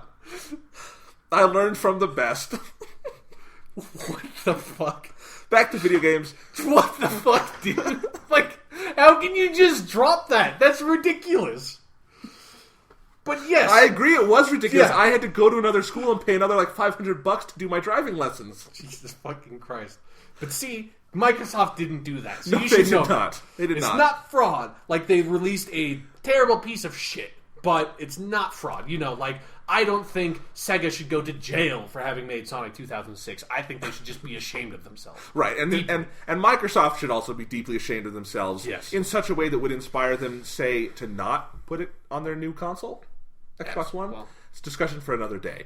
So yes, the defining legacy of the Wii is it dumbed down everything. Yeah, it exposed this false market, I feel, for everyone else. It's because again, the Kinect sold a lot of cameras, but it didn't sell a lot of software, partially because, like you pointed out, it didn't have any software. But even, the software titles it does have, the last time I checked sales numbers for those games, nothing. Because nobody's buying titles for the Kinect.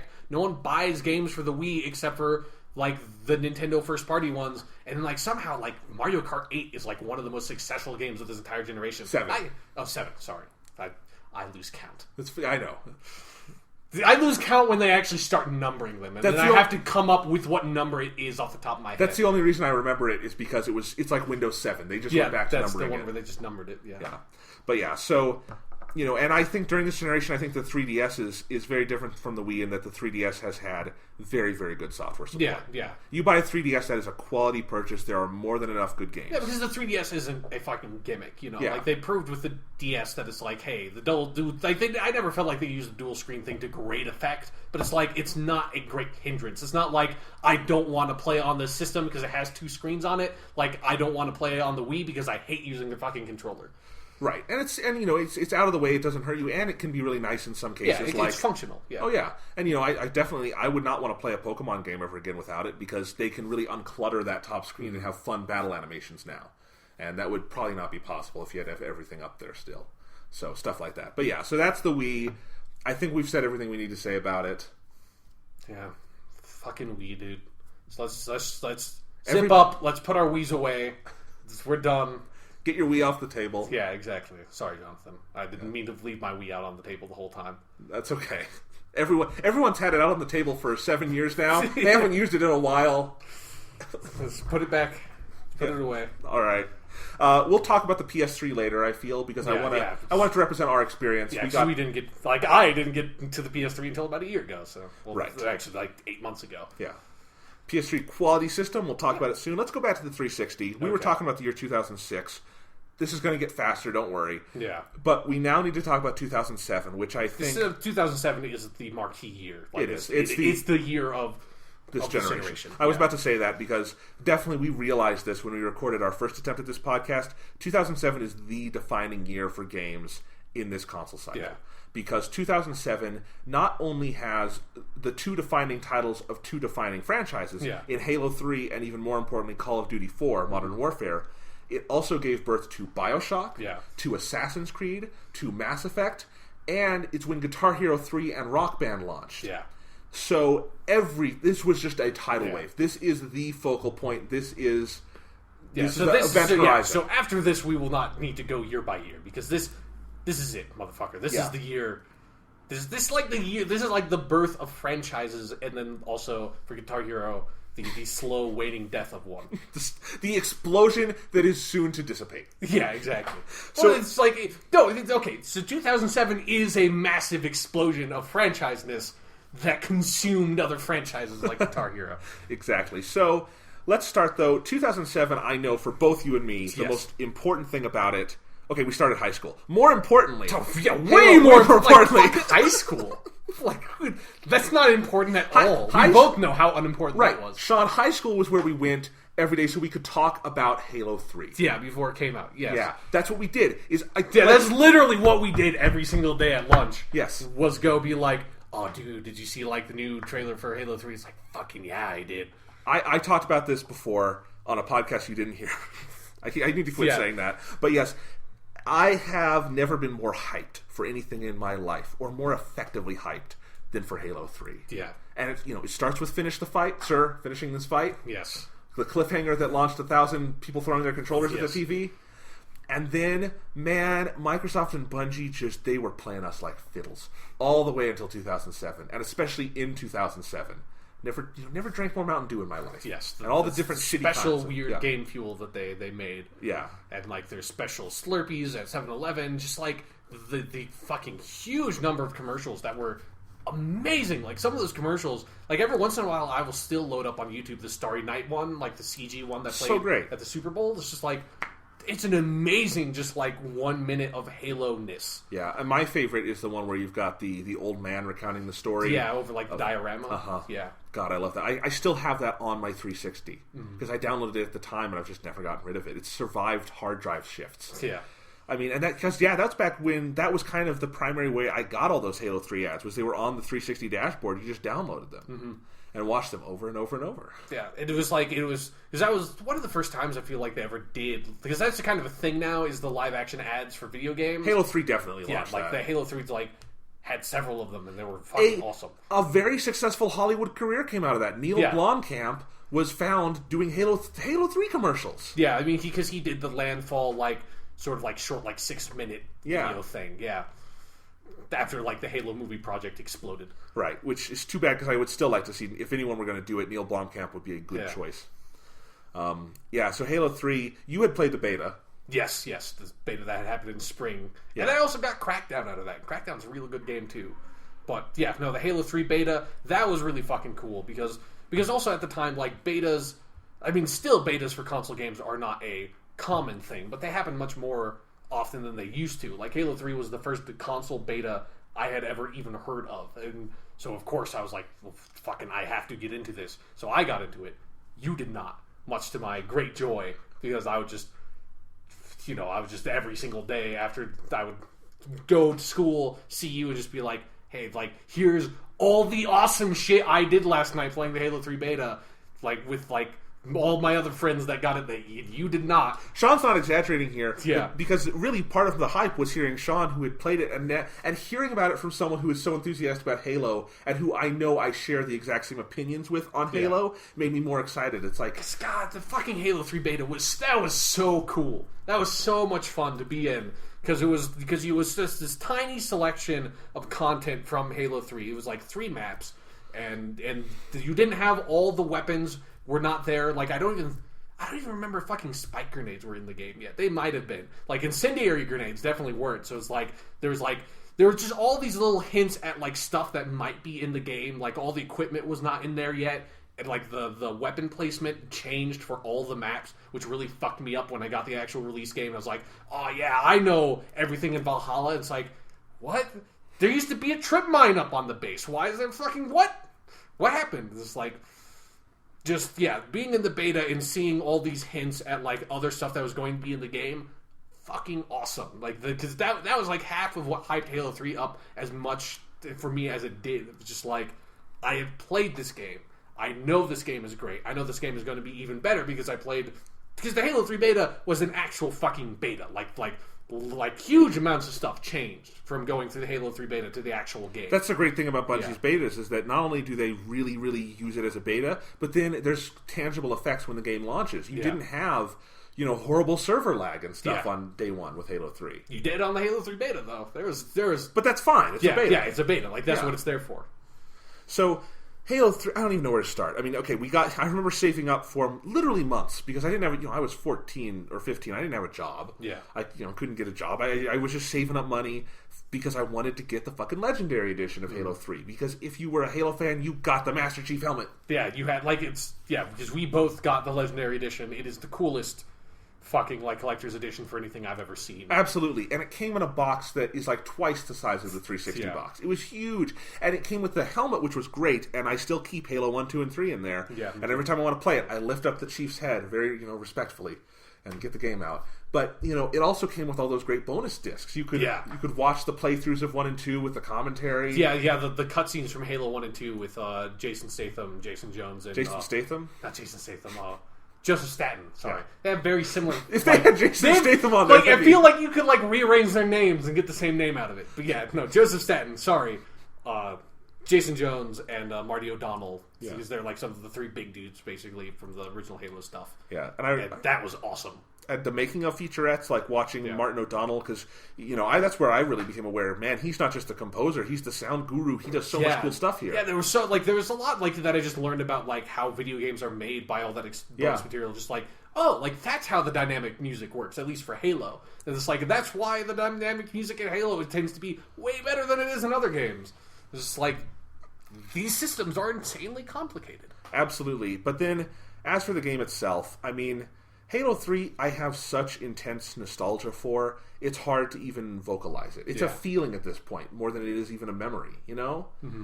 Thinking about Halo 3. And, the campaign was as satisfying as it could have been, in every way. Just a great gameplay. I love how every level is so distinct in the Halo 3 campaign. That's something I really love. The story just pays off so well. When Johnson dies... Everybody shed a tear. It sucks. Sad. Yeah, and for me, Halo 3, that was the first game where I started my tradition that I now have for any game of sort of comparable length to finish the campaign of that game when I get it, which is not something I recommend people do because it's that's a huge that's 6 to 8 hours of just fuck it, I'm just going to do it right now. And the reason I did it for Halo 3 was just I couldn't stop playing the game. I had to finish it. I couldn't... I remember going to school the next day and being like, Sean, how did you think of levels 1 and 2 and 3? And I was level 1, 2, how did you think about the end of the game? I should have just been how do you think about when Johnson got killed? How do you think about when you got to fight 343 Guilty Spark? I'm not that big of a dick. Thank you. But yeah, no, that's... I just... Because it was especially, once I got past... I just distinctly remember there was a decision right around when I was eating dinner of I am halfway into this game. I'm literally at the halfway mark. I either stop now or if I keep on going, I will not be able to stop because it's once I go past halfway, the story picks up enough and I'm interested enough that it's I can't just put it down. There's no good spot to put it down anymore. I have to keep fucking playing it. It'd be putting a book down in the middle of a page. I'm just in the middle of a sentence. It's put it down. I can't do that. You have to fucking finish it. Yep. And then I finished that fucking fight, motherfucker. Day one. And then beyond that, Halo 3 has, one of the best multiplayer suites of all time. And just the maps they're not as good as Halo 2 to me, but they're so fantastic. Yeah. The graphics in that game are beautiful and to me have not aged a day. Yeah, they're not the most technically amazing graphics ever, but the art style is really strong. Yeah, they are for all the Halo games, but in that one in particular, I think it really holds up. Oh, absolutely. and just everything about it. And then obviously its two big innovations and contributions are Forge mode and Theater mode, which arrived so perfect and fully formed that really the ways they've tweaked them in subsequent Halo games are minor overall. Yeah, like particularly Theater mode has never really changed because there's not a whole lot you could do to improve it. I mean, for fuck's sake, the desktop wallpaper I have used on my computer since... I don't have it on my computer right now because I got a new OS and I haven't found it again yet. The desktop wallpaper I have used for like 7 years now is a screenshot I took in that Theater mode.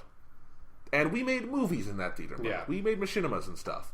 And it was so much fun. And Forge mode has obviously gotten much more bigger and complex in a good way. Yeah. But it's even back then, you could do such cool stuff with it. Yeah, I mean, like, they fucking, like, you know, Rooster Teeth made Griffball. That is now, like, a whole fucking game mode. Like, people remade maps. People made, like, the Millennium Falcon in Foundry and shit like that. Like, yeah. Like, God, the number of, like, just crazy shit people made in Forge with, like... Because it was even more impressive in Halo 3 when, like, there was not a whole lot of, like, magnetism and shit like that wasn't in there. So, like, you couldn't just duplicate objects. Like, you'd have to go into the menu and spawn another one each time. Like, you couldn't have shit float normally. Like, you had to invoke a glitch to do that in original Forge. So it's like people made flying raceways. It's like every single time you had to use this glitch to get that piece to stay there. Like, that's crazy. And I think it's you know, Bungie is just one of those companies that is so prescient. You know, they invented Xbox Live basically with Halo 2. Everything like that matchmaking, like that stuff is basically just from Halo 2. And now we see it again where share mode on the PS4 and whatnot. Yeah, they're taking the concepts Bungie innovated back in 2007. Yeah, like definitely the social because Bungie has always been very socially minded after how huge Halo 1 became with the multiplayer community and just like the intense fan base that is around the Halo games. That's like they knew they had to put in features that utilize that community, and then the intense fandom, like, you know, Red versus Blue, just like Warthog Jump, like fan games, fan videos, like all this shit. For Halo is way more intense than for any other video game I've ever seen. So it makes sense that they would then create these social features, and then now like everything else is at the point where naturally for both the PS4 and the Xbox One, and to a certain extent for some of like the I forget what it's called, but that one like basically the chat server like forum that's on the Wii that you can like draw shit and people just put penises up that then get deleted by Swap Nintendo. Note. I don't think that's what it is. It's something. But yeah, like those social features are now have to be integrated into every platform because that's where everything is at now. It's like it's kind of frustrating that it like, you know, Halo 3 was able to put it in their fucking game, and then like no other game except for like Black Ops I think did it. I think Uncharted 2 maybe had one. It's like most games did not incorporate that theater mode kind of shit at all, which is like, why? Like, I want this in something like Grand Theft Auto. Like, that would be so cool because so much crazy shit happens that I want to share with people. And then now, luckily, that's just going to be all console side going forward, which I'm really fucking excited to test out. You know? I'm really psyched for that, yeah. I forgot what I was going to say. Well, I don't know what you were going to say, Jonathan.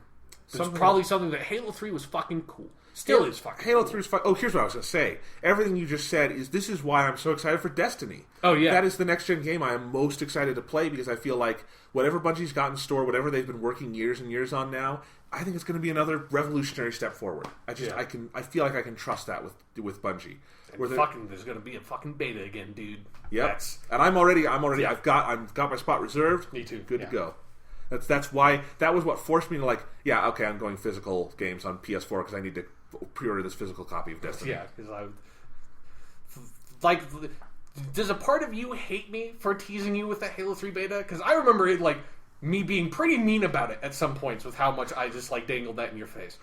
I mean, that's just you. I wouldn't be your friend if that wasn't something I could live with. So, that was not the worst thing. Okay. Yeah. You could be pretty mean about it sometimes, yes. Yeah, no, I know. Sean and I were reflecting on this the first time we did this podcast.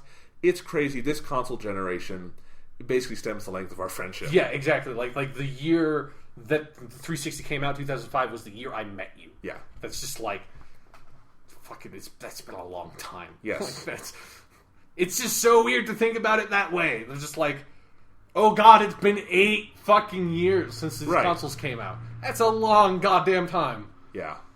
And I mean, we're talking about, time here that was still sort of you know, when we hadn't been friends for 8 years, and you know, we weren't doing a podcast together and stuff. So it's crazy, and how much video games is part of that, and that, you know, video games don't tear people together; they tear people apart. They bring people together. They might tear some people apart. I'm sure they do. I've heard like news stories about like some 40-year-old dude trying to kill some teenager because he called him the faggot on Xbox Live or something. Yes. That shit happens sometimes. Right. But yes, it's something where, you know, many of my fond memories of this generation is that, you know, it definitely fostered friendships in some ways. And it's been something that you could share in with other people. Yeah. And that's the great things about video games, is this is one of my favorite things to discuss. That's why we talk about video games on this podcast, is because, you know, you can have different opinions on movies, you can have different opinions on TV shows, but you can have that and these different experiences on games. And I feel like that really came into focus in this generation. Yeah. With stuff like Halo 3, where the possibilities were endless. And that's what made talking about it and bonding over video games so fun. Mm-hmm. Definitely. But that's Halo 3. Do we really have anything else to say about it? Nope. I mean, for Halo 3, like, I guess one of the most significant things about it is that it also feels to me like, you know, ignoring like how like everybody considers generations in video games is like, oh, this is the PS2 generation or this is the 360 generation. Like, if you look at it more naturalistically in terms of like how video games are designed and made, you know, like the launch games for the new systems are nothing crazy. They're nothing we've never seen before because nobody's figured out what it is yet. Like, maybe Destiny is going to be something totally revolutionary and new, or Titanfall will be. But those games are not the launch games, because the launch games are still made with the mindset we have of making games today. So it's not that different. And Halo 3 very much feels to me like this culmination in some ways of like everything the Xbox generation of shooters was moving towards, with like Halo 1 and Halo 2. And Halo 3 certainly had a lot of next-gen-ness in it in terms of like the social features, but in terms of like the core of like gameplay design, Halo 3 is an old-style first-person shooter. Like, it's an old arena-style shooter that like those kinds of shooters don't exist anymore. So it's like Halo 3 feels like the culmination of a whole generation of shooters ignoring the platforms they were on. And that's and it's the kind of shooter that I enjoy the most, just in terms of like raw gameplay design. And so that's one of the reasons why Halo 3 is my favorite. And I think this is a good segue. Exactly. It's why I did it. Into the other major game of 2007 in terms of the big ones. Yeah, is the big ones. Yeah. This is the big one. Call of Duty 4 Modern Warfare. Sean, take it away. Okay. Why is Call of Duty 4 the most important, if not best, if not favorite, most important game of the past 8 years? Yeah. Regardless of your thoughts on like Call of Duty as a franchise, or on like Call of Duty 4 as an individual game in terms of how you enjoy it, like, you cannot possibly understate or underestimate how influential that game was to video games. Like, you know, you've got Super Mario Brothers, you've got Super Mario 64. Like, maybe the original Halo is up there, but maybe the original Halo is not even quite at the level of like the massive amount of influence that Call of Duty 4 had in terms of the gameplay design elements that they baked into it that then spread into everything. You know, Call of Duty 4 killed World War II shooters. Like, we were talking about, you know, Call of Duty 2. Nobody thinks about Call of Duty as a World War II franchise because most of the games now have not been that. But back before fucking Call of Duty 4, everything was a World War II shooter, or it was a Space Marine shooter. Like, those were what shooters were. And then Call of Duty 4 comes out. Like, when the fuck was the last time a World War II shooter came out? Like, there was a Company of Heroes, which is an RTS, came out like a year ago. That's the last World War II thing I can think of that happened in video games. World War II shooter? I don't fucking know. It might have been Call of Duty 3 for all I fucking know. World at War. Okay, World at War. Sure. Yeah. World at War is actually an okay game. It's fine, but it was something where people just didn't want it anymore. That game... exactly. I mean, it makes sense that the last World War II shooter was the one that came out right after Call of Duty 4 and was like, they didn't have time to react to it at all. Yeah, and it's like, we don't... And then people were like, we don't want this anymore, really. Like, we don't want this... You know, there's something kind of sexy and suave and really slick about the modern warfare design, you know, because it's like, you've got the modern weapons, everything's automatic, you've got just kind of like really unsettling in terms of like, it's kind of cool, but it's also just like really disturbing, like in Call of Duty 4, the AC-130 mission where you're just like in this fucking airplane way high up looking at dudes through like an infrared camera and just blowing them up. It's like, okay, there's just a dude sitting next to you in the plane, just like, yep, that's one more down. Oh, we've got one over there. Oh, yeah, you took him out. It's just like, that's what modern warfare is, and there's something fucking frightening about modern warfare it's like actual not the game, like actual Modern Warfare. Right. But there's also something just kind of, you know, when you romanticize it, there's something sexy about it, you know? And so that's what, you know, like Modern Warfare just, it completely killed World War II shooters. But even beyond that, in terms of gameplay design, if you, like, how many fucking ways did it influence everything? Let's count the ways, you know? So in terms of campaign design, before Call of Duty 4, it was much more common. Like, even Call of Duty 2, you see much wider areas. Like, that was a big thing, like, particularly the PS2 and Xbox generation, was let's make things a lot bigger. There's a lot more sort of different ways to approach encounters. Scripted sequences existed, but they weren't really prominent, and they weren't what everything hinged upon. Call of Duty 2 had outright exploration. Yeah, exactly. Yeah. And Call of Duty 4, you know, like, Call of Duty 4 isn't, like, a linear corridor shooter like how like some other modern shooters are. It has some freedom to it, but it is very directed. It is like, it's super focused and energetic in what it's trying to do, and as compared to like older shooters tend to be a lot more slower paced. You know, you can just sort of walk around, enjoy yourself. It's a lot slower. And then Call of Duty 4 is like, no, we're going balls to the wall. Like, we're, you know, like the fucking, one of the first things you do in the game is like you have huge set pieces. So you jump onto this like ship, you infiltrate the ship, you kill all these guys, you find out they're nuclear weapons, and then the ship starts sinking, and so you're running out of the ship as it's sinking, jump off the fucking ship onto a helicopter, you know.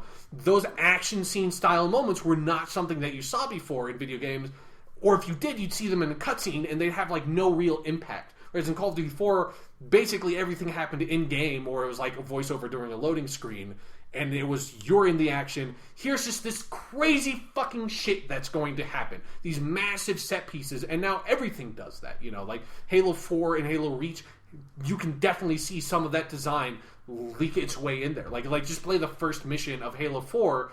Like, one of the first thing that happens in the first mission of Halo 4 is you get up the top of that elevator shaft, and then this elite comes out of nowhere and jumps on you. That's a total Call of Duty moment. That's 100%. That would never have been in a Halo game until Call of Duty 4 put that kind of shit into, this is how you think about games. Like, you have to have these big, exciting, scripted sequences. And now, obviously, like, with everything that Call of Duty 4 has done, a lot of games since then have taken them too far and poorly used them. But the principles of behind them are still effective, and I still think like really fucking brilliant, because you can still play Call of Duty 4's campaign, and those moments are still fucking cool. Like when the ship's thinking, they don't overuse them. Yeah, exactly. Like they're fucking fun. Like it's a fun fucking campaign. The nuke, yeah, which is probably the most yeah. influential moment of the campaign. At the time, it was like, what the fuck just happened? This does not. That's a rule of gaming. You don't die. Or if you do, you game over and you restart. You respawn. Yeah, like they kill your player character in Call of Duty 4. Like that's, you know, that's maybe not the most like not every game does that. Every Call of Duty game does that, because Call of Duty's like a Nintendo franchise now for some reason. But yeah, like that nuke moment, like having something fucking crazy like that happening, that's just like, that shit never happened before. And actually, you know, nukes have gone off in subsequent games since then. That, like, I don't feel like nukes exploding was a big thing back then. But ever since Call of Duty 4, you gotta have a nuke somewhere, right? That happens in every Call of Duty game. Yeah, exactly. Like, in Modern Warfare 2, it's like 5 nukes, motherfucker. I haven't played Ghosts. I assume there's nukes in space now. Probably, yeah. Wouldn't really make sense, but I assume they're there. Probably. You're probably right. You probably get, like, blown up by a nuke in space and fall back to Earth, and then you have to evade another nuke in a truck while firing on a turret, you know. Mm-hmm. But then, like, other, like, ways, before I get to, like, the big multiplayer stuff, with Call of Duty 4, even just, like, the control scheme, like, Call of Duty 4 took the first-person control scheme crown from Halo. Like, it used to be on consoles, everything was Halo's control scheme. Like, it was like, absolutely, you know how to play Halo, then you know how to play every first-person shooter on a controller. Now, it's like, have you played Call of Duty 4 or any other Call of Duty game? Alright, it's like left trigger is aimed down sights. Fucking right stick is pushing on the right stick to melee. B is crouch. Right bumper is grenade. Like, that is how every single fucking first-person shooter plays. You know, like, even aim down the sights was not huge. Like, it was in games. Like, Call of Duty 2 obviously had it. But now, ever since Call of Duty 4, every fucking game, it feels like, has aim down the sights in it. Like, that's just how first-person shooters are designed. And even fucking just, like, instant melee kills, as opposed to the Halo, like, you know, you need to take 2 hits to kill them. In Call of Duty 4, the instant kill knife, that's in fucking every first-person shooter now. But obviously, the biggest thing by far that Call of Duty 4 did in terms of influence was in its multiplayer. Like, that's why Call of Duty is so successful, is because it's got an amazing fucking multiplayer at its core, and so that's what keeps people buying every game every fucking year over and over and over again, because they are addicted, like, chemically in their brains. They are literally, in a sense, most of them probably actually medically addicted to Call of Duty at some point in a way that kind of scares you. But that's kind of genius, because what Call of Duty 4 did, like what I was talking about with Halo 3 being the end of a style of shooter, what Call of Duty 4 did to kill that style of shooter was it introduced a concept of progression in multiplayer that simply did not exist before then. In Halo 3 and Halo 2, your progression was how good you were at the game. And so it's like, if you were really fucking good at the game, it all became like, how quickly can I become ranked 50 in multiplayer. But you didn't just become ranked 50 in multiplayer by playing it a lot. If that was the case, I would have been fucking ranked 50 in Halo 3 like 5 days after getting the goddamn game. Like, I've been sitting at rank like 42 in Halo 3 forever, because that's just how good I am at that game. Whereas Call of Duty 4 said, there's certainly merit in that ranked-based system, but let's reward people for playing the game just for playing the game. Like, let's give them little unlocks. Let's play a sweet fucking guitar riff every time they level up. Like, let's have you level up. You get fucking XP. Like, it's an RPG. It has an RPG progression system. They just, like the Final Fantasy were like, let's take that. Let's put this into this first-person shooter multiplayer, and let's fucking go home. Like, it's such a simple thing to do, to just, like, introduce progression into multiplayer, and just, like, everything comes from that. But, like, taking that step is genius, because literally everything does it.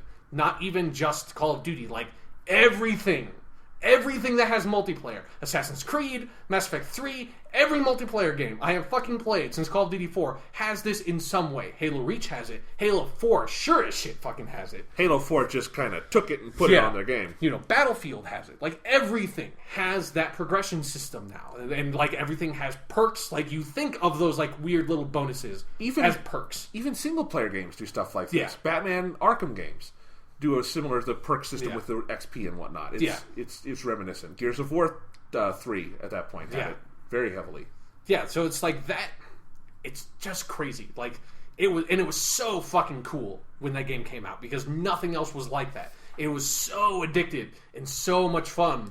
Partially because I think Call of Duty 4, out of all the games that does it, I think, other than maybe Halo Reach, because I like that Halo Reach doesn't have any, like, weapon unlocks in it. I like that's just armor. But with Call of Duty 4, like, they did it so well, because there was a limited amount of stuff you could get. You had a nice set of challenges just to get kind of like headshots and shit like that, but nothing crazy, nothing that would make you like obsessed with only trying to get like the challenges or something in the game and playing the match. Like, you could still feel like, I'm playing the multiplayer for fun, but what's keeping me coming back to it is a sense of progression, instead of, I feel like, the games that go too far with it, it's just like, the only reason I'm playing this is to see that, like, level bar tick up. It's like I'm playing, like, World of Warcraft again all of a sudden. It's just like I'm sick of it, because it just drives me insane, and I feel like it's overcomplicated multiplayer. But the principle behind it, and when it's used correctly, like, you can't go back. Like, there can never be a first-person shooter that is going to be successful with multiplayer that does not have that element in it in some way. Like, it would feel sterile at this point if it didn't have it. Yeah. Which that is how you define something that is a defining influential moment. Once you go past it, you can never go back. You can never do it the other way. That's actually the historical definition of a revolution. Yeah. Yeah. It's like, once it happens, fucking no. Like, you can't go back. Like, if you try to, it's not going to be successful. Like, you could make another version of multiplayer that doesn't have that shit in it, but nobody's going to like it. Yeah, it's crazy. I mean, not too much more to say about Call of Duty 4 other than, it had this huge influence. That influence has had its ups and downs, and its positives and negatives. Certainly, I think creatively, it has crippled the Call of Duty franchise. Yeah. I think Call of Duty never, oddly, commercially, it went to the heavens because of Call of Duty 4, but creatively, it's never recovered from having a game this good. Yeah. And that's so weird, because it's just a case where its success bit it in the ass creatively so heavily, and it just has never recovered, and I don't really think it ever will be able to. I think they're stuck in a rut because of this. And also, you can't blame them. I don't quite know what the options were. There's nothing to do. Like I said, Call of Duty has become a Nintendo franchise at this point. It's like you're stuck in this cycle of like you just can't change anything. And every single game you have to ramp it up a little bit more. So like in the next game, 5 people you play as are going to die. Like literally, they might have done that at this point. I stopped playing at Modern Warfare 2. Well, Modern Warfare 2 is at least 2 people. Modern Warfare 3 is 3 people. Exactly. I mean, everybody. The function works out, motherfucker. If I draw that graph, that leads to like fucking 6 people being dead at this point. And but the Call of Duty franchise, for whatever reason, for understandable reasons, now it is just it's unstoppable, and maybe Ghosts has kind of stopped it. Maybe it might be stoppable. Like the reviews, at least for Ghosts, have not been stellar, and the sales have been down. Although it's hard to tell if that's just because of the split-gen stuff, or if that's because people are not caring about Call of Duty as much. Well, the fact that they will not reveal actual sales figures is telling in and of itself, because they were very quick to brag about it every year beforehand. This time they tried to trick everyone into saying, oh, they sold $1 billion worth. No, they just shipped $1 billion worth. That's completely different. Yeah. But so we'll see. And it could be the split-gen thing. We'll find out. And then it's also even if they do sell really well, they will be hard-pressed to outsell Grand Theft Auto 5, so they're going to be even less likely to trout it out, because it's like they're not going to get the big, this year we beat our last record thing. It's just like, someone else did it this time. Fuck! Yeah. They had a really good streak going there for a while. Well, let's talk about... So Activision annualized Call of Duty for understandable purposes. Yes, because it made so much money. Also, during this time period, 2007, a very different kind of franchise took off. This is the year that Guitar Hero 3 and Rock Band came out. Now, Guitar Hero had existed before. You came onto the franchise with Guitar Hero 2. Yes, which is still... I mean, I played Guitar Hero 2 and 3. So saying Guitar Hero 2 is my favorite of the franchise doesn't say a lot, but I thought I had the best song list. Yeah. Of the two of them. That's really what it comes down to, but, so Guitar Hero 3 is really where that really took off. Rock Band was not a hit at first, but Rock Band obviously became very big. Downloads up the ass.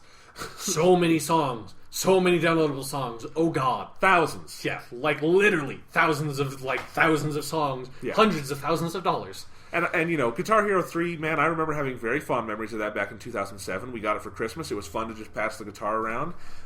My brother and I even had fun with Rock Band 2 when that came out the following year. And my brother was as big a Rock Band Guitar Hero fan as you could find. Yeah. And it even petered off for him. So that's really what happened. Is the legacy of Guitar Hero is this was a lesson in oversaturation. Because I believe it was I think it was 2009 or 2010. Yeah, probably 2009. They had...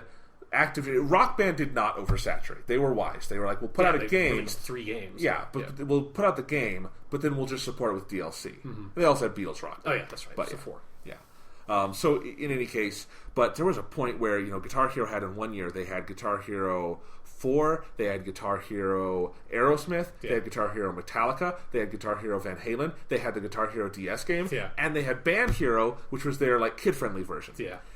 All in if not 1 year, really close together. Yeah, in a year and a half maybe. Yeah, and it was so oversaturated. The best example of oversaturation, probably in video game history, in market history at some point too. It was so oversaturated that GameStop for fuck's sake, refused to sell Van Halen. Yeah, they're like, guys, we can't. We literally can't. Nobody is buying these things anymore. There's not enough room on our shelves to put up fucking Guitar Hero Van Halen. So they had to, God's sakes. So they had to give it away as a pre-order bonus. Yeah. It's nuts. And they had something that went big, and they ran it into the ground as hard and fast as they possibly could. Yeah. And either they killed the whole genre with it, or the genre was just a fad to begin with. We will never know. I think it's kind of a combination of both. I don't think the rhythm genre, there's not enough depth to it for it to have, ever really had a lot of legs, but... It could have had longer legs. It could have lasted more than a couple of years if Guitar Hero had just, ran itself into the fucking ground. And I honestly do believe that if it weren't for this happening to Guitar Hero, Activision probably would have shot themselves in the foot with Call of Duty by now. I think they probably would have tried to double up on Call of Duty, and it would have been a bad idea. And they've probably learned their lessons, and that's why they have not oversaturated Call of Duty yet. Yeah. They've been very wise in once a year... enough time for you to play it, get bored of it, here's another one. Yeah. Not enough time for you to be like, I got it home, oh fuck, there's a new one. Yeah.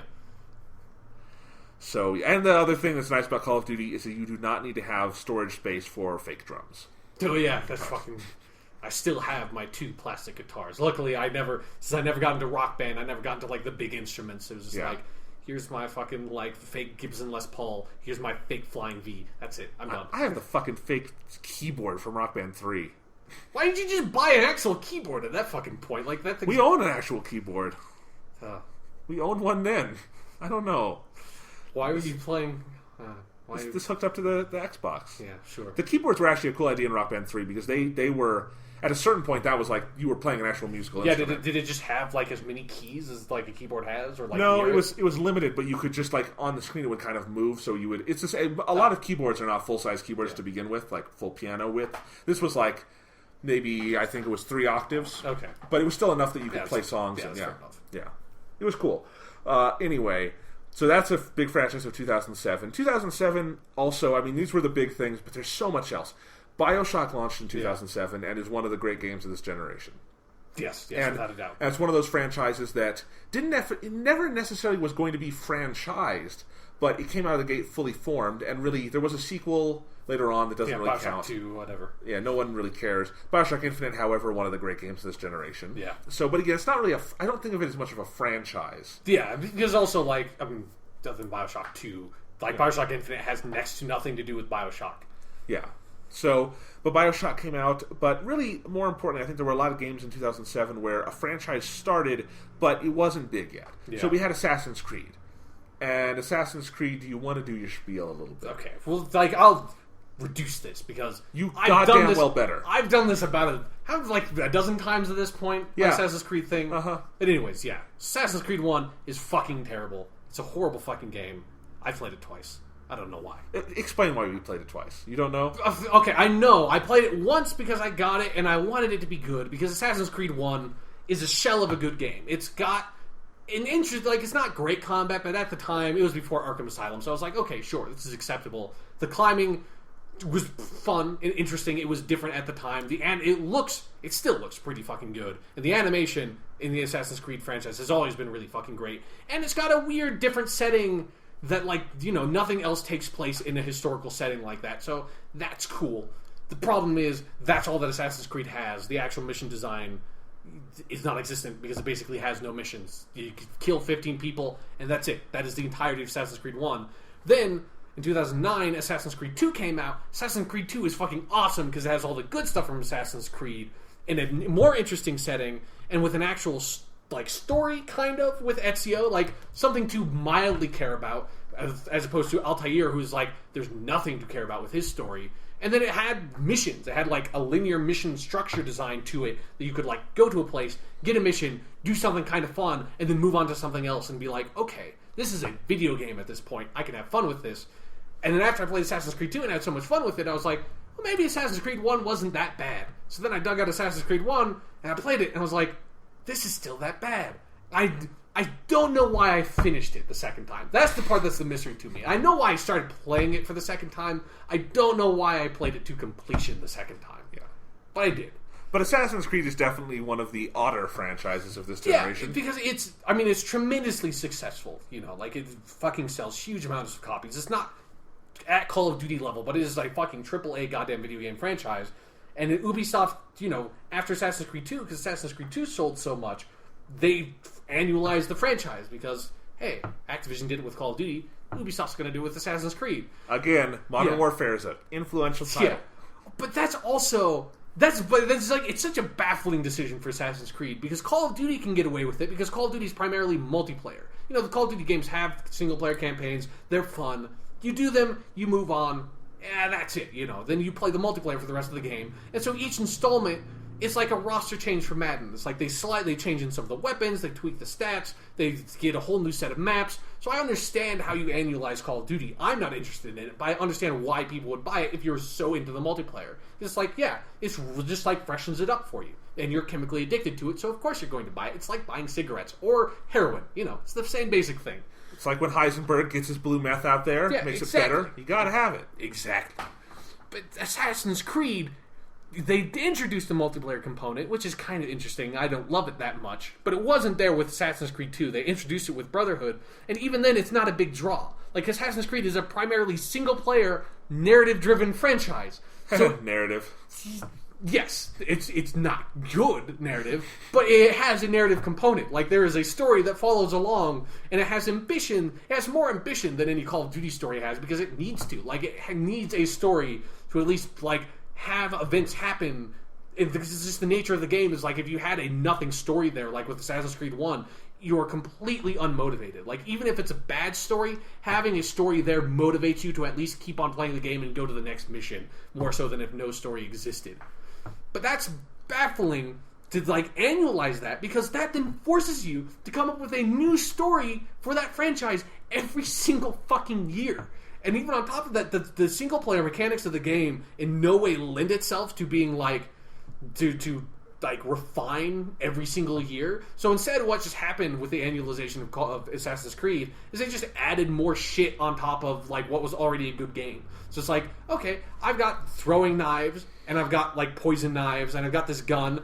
Yeah, here's this crossbow. It's like, okay, well, now that you've given me this crossbow that is better than the gun and is better than the throwing knives, I'm never going to use the gun or the throwing knives. But you still give them to me, they're just completely fucking useless and clog up the weapon wheel. It's like, by the time you get to Assassin's Creed Revelations, we've already had smoke bombs. We already have, like, coins that you can throw on the ground to get people to, like, crowd around them for distractions. You've got poison knives. You've got guns. You've got crossbow. You've got throwing knives.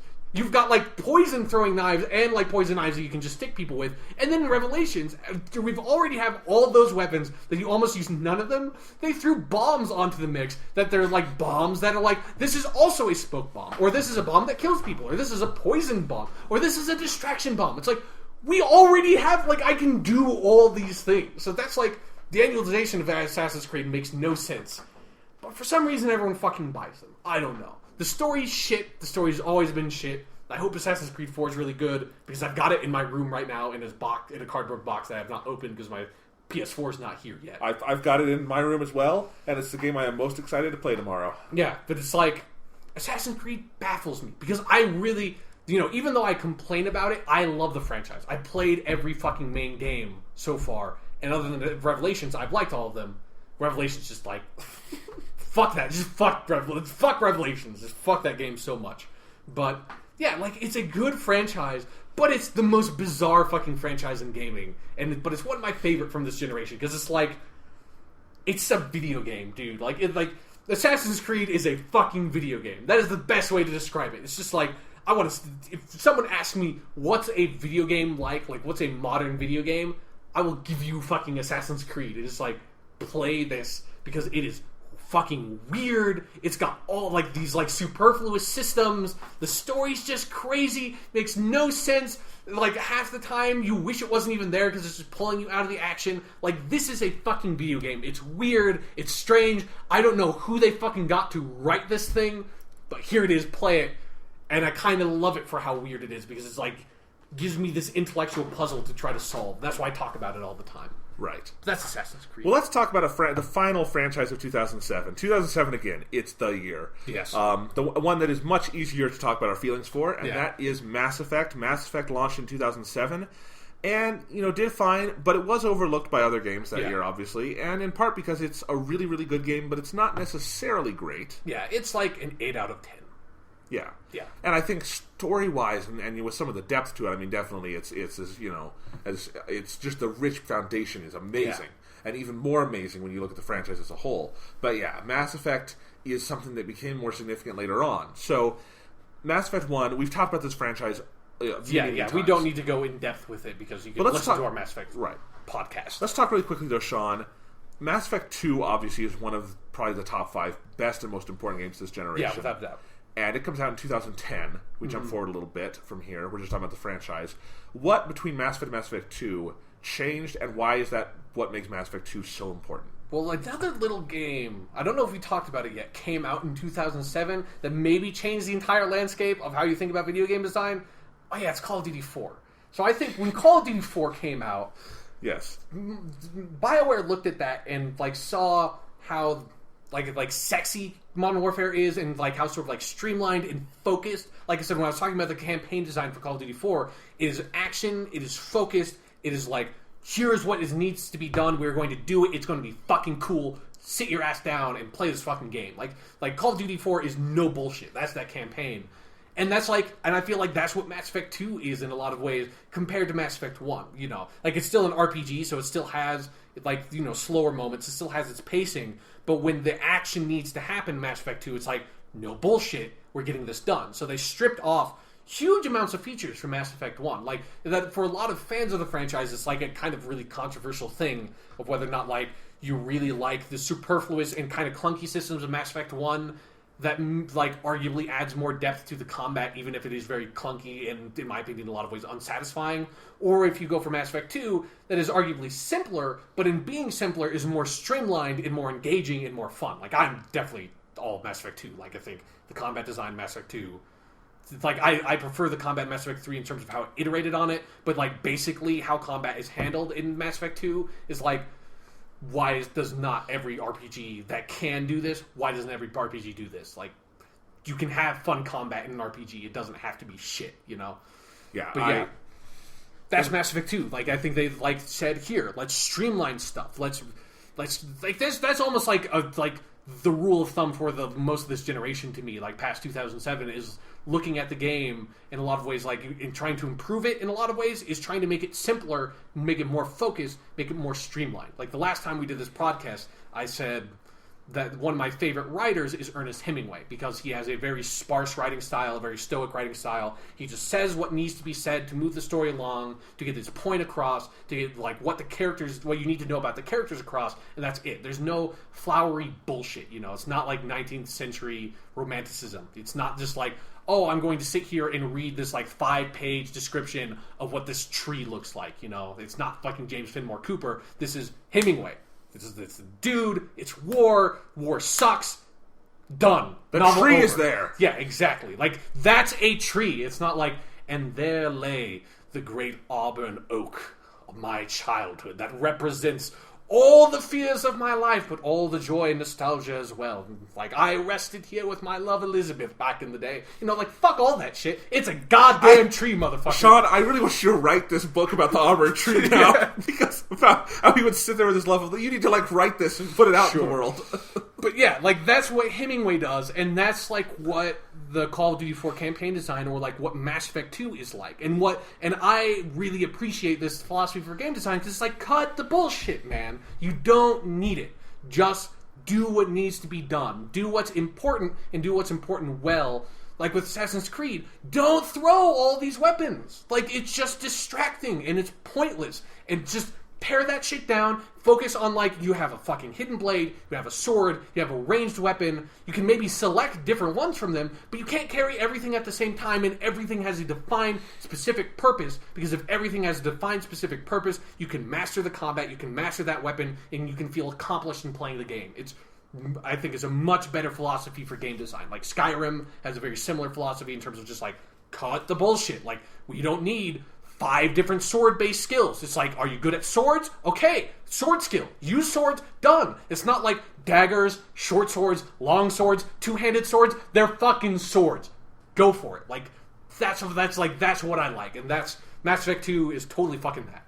And Mass Effect 2, also, I mean, I'll just, say this briefly, the reason it is probably my favorite game of this generation is that it defines how, when you streamline something with a gameplay philosophy, and you have that gameplay perfect, because the gameplay in Mass Effect 2, to my mind, is perfect. Every piece of it is just so perfectly in place.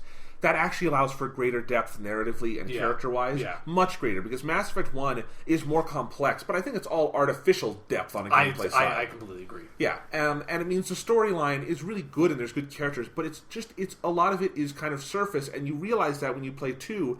And again, 2 has a very streamlined story also. There's a suicide mission, you gotta build a team.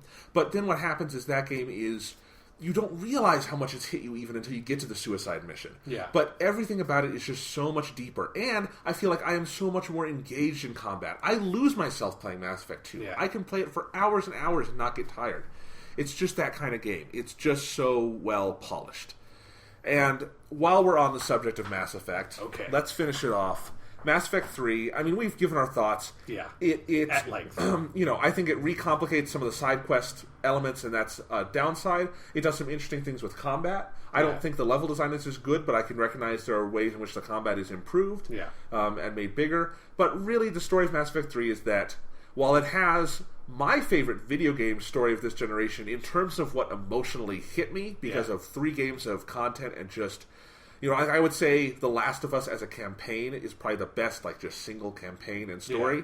But Mass Effect 3, in terms of emotional impact, hit me the hardest. I think it's one of the smartest games of this generation. I think its ending is amazingly bold in many ways for a piece of popular fiction. But the story of Mass Effect 3 is the apocalypse of video game culture. Yeah. And I think we haven't seen the full fallout from Mass Effect 3 because obviously the big thing for Mass Effect 3 is the ending and how much most people hated that fucking ending, to a terrifying degree. They acted like BioWare personally killed everyone's mother, Even though Sean and I agree that is not just an acceptable ending, it's a great ending. It's a great ending. We both really like it. One of my single favorite endings to anything ever. Yeah. Persona 3, up in that range. Yeah, exactly. No, I completely agree. And again, if you want to hear our extensive thoughts on it, we have our own Mass Effect podcast. But, yeah, because I'm really curious going forward because Mass Effect 3 is so recent, it came at the end of this generation, when all these franchises are finishing up, that I don't feel like we necessarily know what the full impact of it is going to be. We haven't seen the next BioWare game, Dragon Age 3 is the next BioWare game that's going to come out. I wonder, if the impact of how ferocious that backlash was is going to be at all present in BioWare titles going forward, or if for other franchises finishing and I hope endings are going to become a lot more safe because Mass Effect 3, that ending is not a safe ending at all, and that's why I like it. Yeah. But that's also why most people don't like it. So I hope I want endings to video games to be fucking weird because video games are weird. Well, and I think Mass Effect. This is just something that I think a lot of people weren't necessarily playing Mass Effect for the deeper themes and characters and stuff because, I don't think Mass Effect is a game where the ending would ever be we blow up the Reapers and walk away smoking a cigarette. Yeah, exactly. And I think that's the ending a lot of people wanted. That's the kind of ending, in some ways, Halo 3...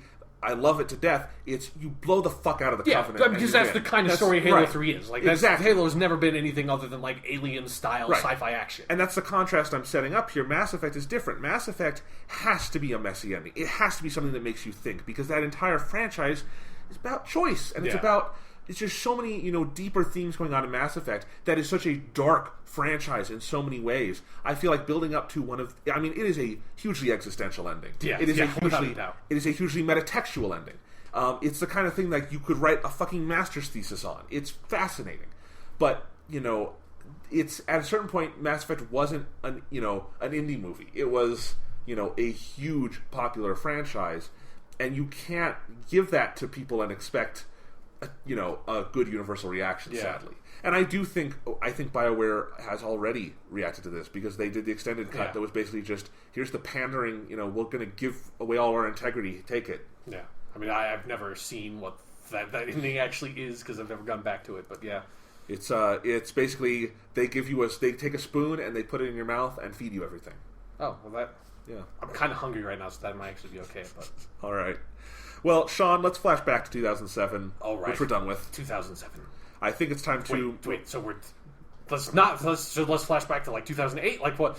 Why did we flash back to 2007 if we're done with it? So we could move on to 2008. Let's just go from 2011 or 2012 back to 2008 now. Because we're in Mass Effect 3 land. Sounds good. All right, well, Sean, we were just noting to ourselves that past this point, we don't really need to go year by year. Yeah. Because 2007, we just did that. 2007, we wanted to stress, holy shit, that year had a lot of stuff. Yeah, holy fucking shit. Now 2008 is biggest for Grand Theft Auto 4, which was the biggest media launch for anything at the time. Still, obviously, one of the great games of the generation. Yeah. And, Grand Theft Auto 4 is interesting because it's, as we've noted before, it's stuck in a lot of old gameplay style ruts. It did not use really modern third-person shooter design as we would conceive of it. But overall, it still did some really interesting things. Yeah. Grand Theft Auto 4, we both love that game. But I feel like we talked about it before. Yeah, like in comparison to Grand Theft Auto 5, we talked about both those fucking games to death very recently too. So. Right. So, thinking about that, what I'll say, 2008 also plays host to a game I know we're both really fond of, more for the franchise it starts, which is Left 4 Dead. Yeah. And I just wanted to mention that briefly because it's awesome. Yeah, Left 4 Dead's a great fucking franchise, especially in terms of co-op shooters. Like, there's nothing else at that level, I think. No, and Left 4 Dead 2 comes out the year after. That's like, I never owned Left 4 Dead on the Xbox. I own it now on Steam, and I think it's a blast going back and playing some of those original campaigns. But Left 4 Dead 2 is just a great example of saying it's that streamlining thing you've talked about before. Where what did we do well? What could we improve on? And Left 4 Dead 2 is just a better game. Yeah, without a doubt. And man, it's always fun to pick the different personalities you're going to play as in Left 4 Dead. That's one of the things I always think about. Is different characters, okay. So when you say different personalities, it's like, in this game, I'm going to be a psychotic motherfucker, and I'm just going to try to kill all my teammates. This game, I'm going to be like a Satan, not even try to kill any zombies. I didn't mean that. I just meant sort of in the sense of, the characters have personalities that are fun to play as. It's one of those things where Valve games have personality to them. In Left 4 Dead 1, I'm always Bill. In Left 4 Dead 2, I'm always Nick. Those are my go-tos. If I can get them, those are where I play as. I try to be Zoe in Left 4 Dead 1. I try to be Coach in Left 4 Dead 2. Those are good choices. Mm-hmm. Yep. All right, so, Cortana and Coach. Yeah, exactly. All right, so 2008, I don't think there was anything... Well, Assassin's Creed Brotherhood. No, 2. No, that was Assassin's Creed 2 was 2009. We're not yet at the point where Assassin's Creed was like, let's go fucking crazy and put out a game every single year. Yeah. So like I said, from this point on, not really necessarily important to talk about year by year by year. But what else do you want to talk about? What are some other games that come out past this point? We hit on most of the franchises. Yeah. So let's talk about some of the one-off games. Okay. Like if we flash forward to... Oh, no, another franchise, 2009. Okay. 2000... We're going everywhere, man. No. Last, I think, franchise to talk about in terms of one that starts is 2009 is Batman Arkham Asylum. Yeah. And do you want to explain what a nice surprise Arkham Asylum was? Yeah, especially because... because there is still this stigma now, but there was much bigger back then in terms of licensed games, licensed games are not good. By and large, they are really fucking bad.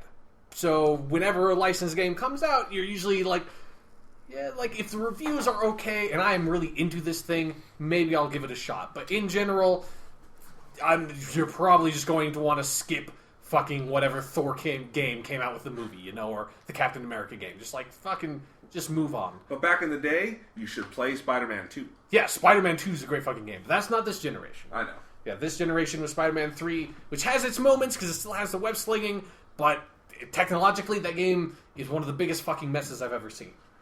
Anyways, but we're talking about Batman. So there's that licensed game stigma, but what's amazing about what Rocksteady did with Batman Arkham Asylum was just how passionate they obviously were to the source material, and that they didn't... they weren't making an adaptation of, the Christopher Nolan movies. They weren't making an adaptation out of even a specific, comic book or, even, an episode of, the animated series. They just looked at Batman in totality as a franchise and cherry-picked what elements of it they liked. The voice actors from the animated series were great. Let's take some of that in there. And, some of the realism of the Nolan stuff is really, really interesting. And then the intensity of, something like Long Halloween in terms of, this gauntlet that Batman has to run and stuff like that. Let's throw that in there. And, let's take some of these elements from Nightfall. Let's, take all these elements of these different interpretations of characters and combine them together. And then let's get Paul Dini to fucking write it. Yeah, and, let's just make this awesome Batman cocktail and then come up with... And that's just sort of, the style and story of it, which is fucking great. And it's awesome because it's its own Batman thing, so it can do whatever it wants. But then on top of that, let's come up with...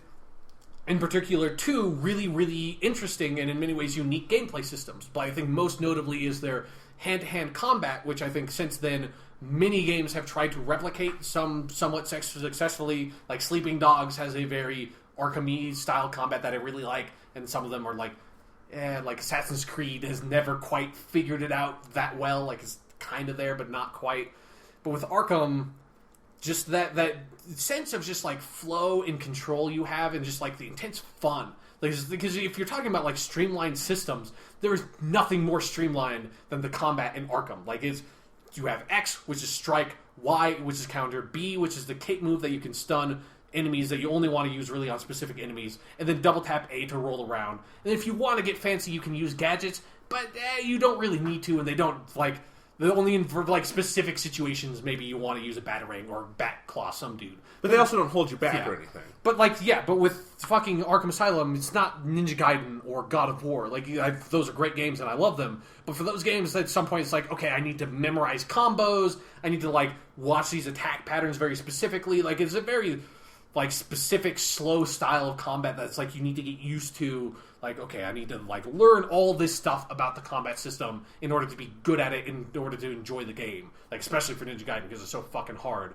With Arkham, it's like, I can just jump in there, and I can just have fun. Like, you can do good at the Arkham combat, basically no matter who you are, because it's simple, it's easy to explain, it's easy to understand, it's not physically demanding in terms of how you manipulate the controls, it's not mentally demanding in terms of having to memorize stuff, it's just like you have to observe, like, what's going on and just react to it. And in that way, I love it because it's like, it's this super zen style combat, which also feels very true to Batman because he's such, like, a very zen character in that way. It's just, when you get, like, super into a challenge room in an Arkham game, you just sit down with the controller in your hand and it's like you, like, look, but you do not see. Like you don't look, like, see the screen. Just, like, your vision encompasses everything that is happening, and then you just react to it without even thinking about it. It's just, I am Batman. That is enemy. I counter, and that's it. Like, that's the thought process that you go under when you get really into the Arkham combat, and I think that's fucking awesome because it's so accessible but so fun at the same time, and still very deep once you get into the harder difficulties. Yep. And, you know, Arkham City comes out in 2011, was my favorite game of that year, and that was a year that had so much great stuff. Yeah. 2011, qualitatively, is one of the best years of this generation. But yeah, and Arkham City is stupendous. It improves on all those gameplay systems, sometimes in minor ways, but always in ways that make a big difference in terms of, you know, just how good it all is. Not that Arkham Asylum is lacking in any way. Yeah. It's just Arkham City is just so well tuned, and it's an open world game now. Mm-hmm. And Arkham Asylum is to a certain degree, you have the island to roam, but it's different. Arkham City is really yeah. Like Arkham Asylum almost like more feels like the Asylum is a hub world, whereas Arkham City is an open world. Yeah, and it just takes to it, you know, so well. Mm-hmm. And the story in Arkham City is stupendous. It's even more of that gauntlet idea. Yeah. The ending, I mean, good God, you know, the amount of things they tie together in the last 3 hours of Arkham City is so great. These are such great Batman Joker stories. And we've talked about even recently with Arkham Origins, that game really surprised me, where I think it's a step down, yes, but a step down from such an absurdly high pedestal. Yeah, it's like, still fucking great. Yeah, I love that game. My $60 well spent. It's like, you know, like Dark Knight Rises is not as good as Dark Knight. Dark Knight Rises is still a really good fucking movie that I'll totally watch again. Yeah. And really, you know, speaking of Dark Knight, you know, I want to, you know, make this clear. You know, this isn't so much a gaming thing, but it's something relating to these Batman games that makes them special. I love the Christopher Nolan movies. The Dark Knight is one of my favorite films of all time. That trilogy is something that kind of defines, it does just objectively define the decade in filmmaking, but it very much defines sort of some of my understanding of modern movies and whatnot. But I kind of view them a little separately than I view Batman as a character and an entity. I definitely do that. Right. And I think there are definitely things they do with Batman in there that I love. There are things they say that are very true to my understanding of Batman. And overall, one of the things I love about Batman is that he is an open and interpretive character. Yeah. And those movies, you know, they do something, they have a very clear vision for Batman. And, you know, whether or not it's my Batman all the time, I still love those movies. The Arkham games, though, they're my Batman. This is Batman's one of my favorite fictional characters and universes and stuff, and the Arkham games are my favorite representation of it, and I wanted to mention that because I think it's so cool that I think video games can do that, and I think going back to the gameplay systems you talked about, the amount of just how immersed you are in Batman's world because you feel like you are Batman, that's what makes it like, you know, video games are one of the ultimate ways to tell a Batman story. Yeah. Who knew? You know, it's amazing. Although I have to say, you just said Batman so many times that it's like done that thing where Batman just sounds really weird to me. It's just like, what is Batman? Like, sorry, what is that sequence of sounds? Batman. Nah, it's starting to happen to me now. Yeah, exactly. Right. So let's talk about some other stuff, Sean. Okay. What's another game you want to talk about? Let's talk about Red Dead Redemption, because you know, we were talking a little bit about Grand Theft Auto 4, but I think for both of us, the Rockstar game of this generation is by far Red Dead. Like, that's... No contest. Red Dead is fucking great. Yep. Is there anything else to say beyond that? We have talked about it so many times, and Red Dead comes out in 2010, and it's a title that I think maybe we have expectations for because it's Rockstar, because it looks cool, but it's something you can't see coming on a certain level. Yeah, definitely. You have to play it because it's crazy. It's a crazy idea. Mm-hmm. We're going to take this awesome foundation from Grand Theft Auto 4, and we're going to do it in the Old West. Yeah, where there aren't any cars, so there's no Grand Theft Auto to be committed. I mean, my favorite vehicle in any game ever is a horse in Red Dead Redemption. Yeah, I totally agree. It is so much fun to ride those horses in that game. And that game looks so gorgeous. That feels like a game that will never age to me because it is so, just the art direction is so good and full of life and... it's just when you move around, it's just you want to explore it and be out there in the open world. And everything about it is so great. It is held back in some ways by some of the things that hold back Grand Theft Auto 4. Mission design is a little repetitive, not to the degree that Grand Theft Auto 4 is. Without doubt. Yeah, but I still think the gunplay is super fun. Really makes you feel like you're in the Old West. Mm-hmm. And it tells a great story. Yeah. And it still has some of my problems with all Rockstar games. Although Grand Theft Auto 5, I'll grant you, fixed this for the most part. I think some of the cutscenes go on too long and some of that stuff. That's one of the things I thought Grand Theft Auto 5 did, is rarely did I feel a cutscene was drawn out past the point of relevance. But overall, I mean, Red Dead, do you want to make fun of me for the bandolier? This is probably your last chance. Okay, yeah. It amazes me to this day. Like, it's still... I know I do this, like, every time Red Dead comes up, but it's still fucking unbelievable. Like, I literally don't know how you played... Like, literally, the entire game. I watched you in the game, and only as I watched you finish the game did I point out the fact that you had never bought the bandolier. And it's like, not only did you never buy the bandolier, you never bought any gun. Like, you had only... like a third of all the weapons in the game because you never apparently went into a fucking gun store. No. Let me explain how this is possible. I went into gun stores. I just fucking murdered everyone in sight and took the money. So you never took the time to go into these gun stores to just talk to the motherfucker. Like, you could talk to him, buy the shit, and then kill him. Like, that's totally fine. But I want to strike fear into the hearts of the Old West. You're not fucking Batman. There's no fear to be stricken. There's only like 5 fucking people out there, Like, just buy... You know how you strike fear into the hearts of the enemy? It's not by running out of ammo, because you forgot to buy the goddamn bandolier. Get a fucking bandolier, get the ammo, get a cool fucking gun, like, get the, fucking rifle that has 27 shots. That's goddamn terrifying. There's a rifle that has 27 shots? Yes! You would know that if you fucking ever had talked to anybody in that fucking game other than being a psychopath and just raping and killing everybody you run into. I definitely, I play Red Dead more dark than any other game I play. And it's... seriously, I'm not doing this as a joke. I don't know how you did that. It seriously fucking baffles me. It's like playing Pokemon and never having bought a Pokeball once. It's like you went through the entire game with only having your starter Pokemon and like the 5 Pokeballs you get at the beginning that the professor gives you, and that's it. Like, you never bought a fucking Pokeball. It's like finishing Final Fantasy and you never bought new weapons for your guy. Like, you went to the fucking first town, saw the weapon store, was like, yeah, I don't need any weapons, and just proceeded to punch goblins until you fucking get to the first dungeon. It's unbelievable. Holy shit, dude. Like, I think one of my proudest things in gaming that I've achieved in a game is the height of my bounty in Mexico at a certain point, because I do believe there were points where my bounty was so high, I don't think there was enough money in the game to collect to pay it off. I do think that happened. And it would be funny where the once in a while where I would get caught and you would watch the list of crimes, it would go on for minutes on end, the number of things it had to, like 33 horses murdered and skinned, that kind of thing. Like 504 counts of law officers dead. 37 people ritually sacrificed at the local church. Yes, because I would do that too. Yeah. Yeah, I love going to that town that you get to at the end of the game and just killing everybody until my, wanted level was as high as it would go. It was great. Yeah. And then kill all the law officials and go back in, and the town would be empty. Dude. It'd be like, yeah, it's my town now. Yeah, all with only having like a total of like 30 shots with your goddamn revolver because you never bought the bandolier. That's why you gotta kill people so you can get their ammo. Apparently, maybe that's what drove you to it. You never realized you ran out of ammo so much. Because that was the thing. Is that I never ran out of ammo in that game because the bandolier doubles your ammo capacity. So like ammo became completely superfluous. But for you, it was a serious concern. You ran out of ammo like constantly while I was watching you.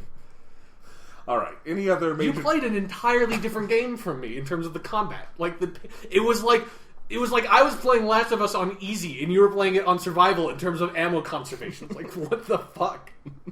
All right, so something we forgot to mention for this sort of general time period in games is 2009, I believe, yes, saw the release of Halo 3 ODST, right?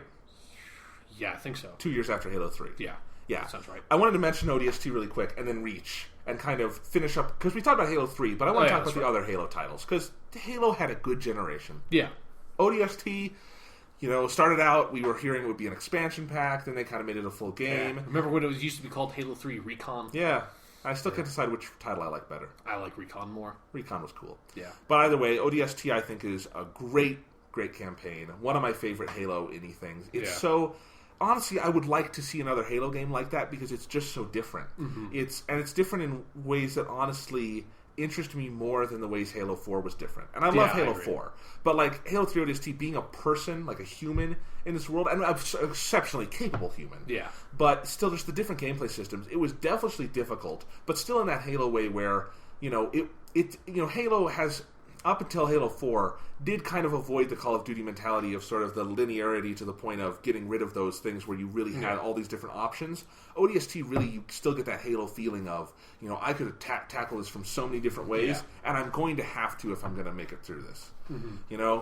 And so ODST is a great story. It's got the Firefly cast in there. Yeah. That's fun. It's got, like, my favorite soundtrack of any of the Halo games. Oh, it's wonderful. This kind of jazz-infused soundtrack. Wonderful stuff. Firefight. That's still my favorite firefight mode in any of the Halo games is the one from ODST because it is a grind and it beats you down. It feels the most pure. And also, since the only voices you can pick from are basically the cast of Firefly, that's always great because... Yeah. It's you get fucking Nathan Fillion and Alan Tudyk and like Adam Baldwin all yelling at each other in Halo-like terms.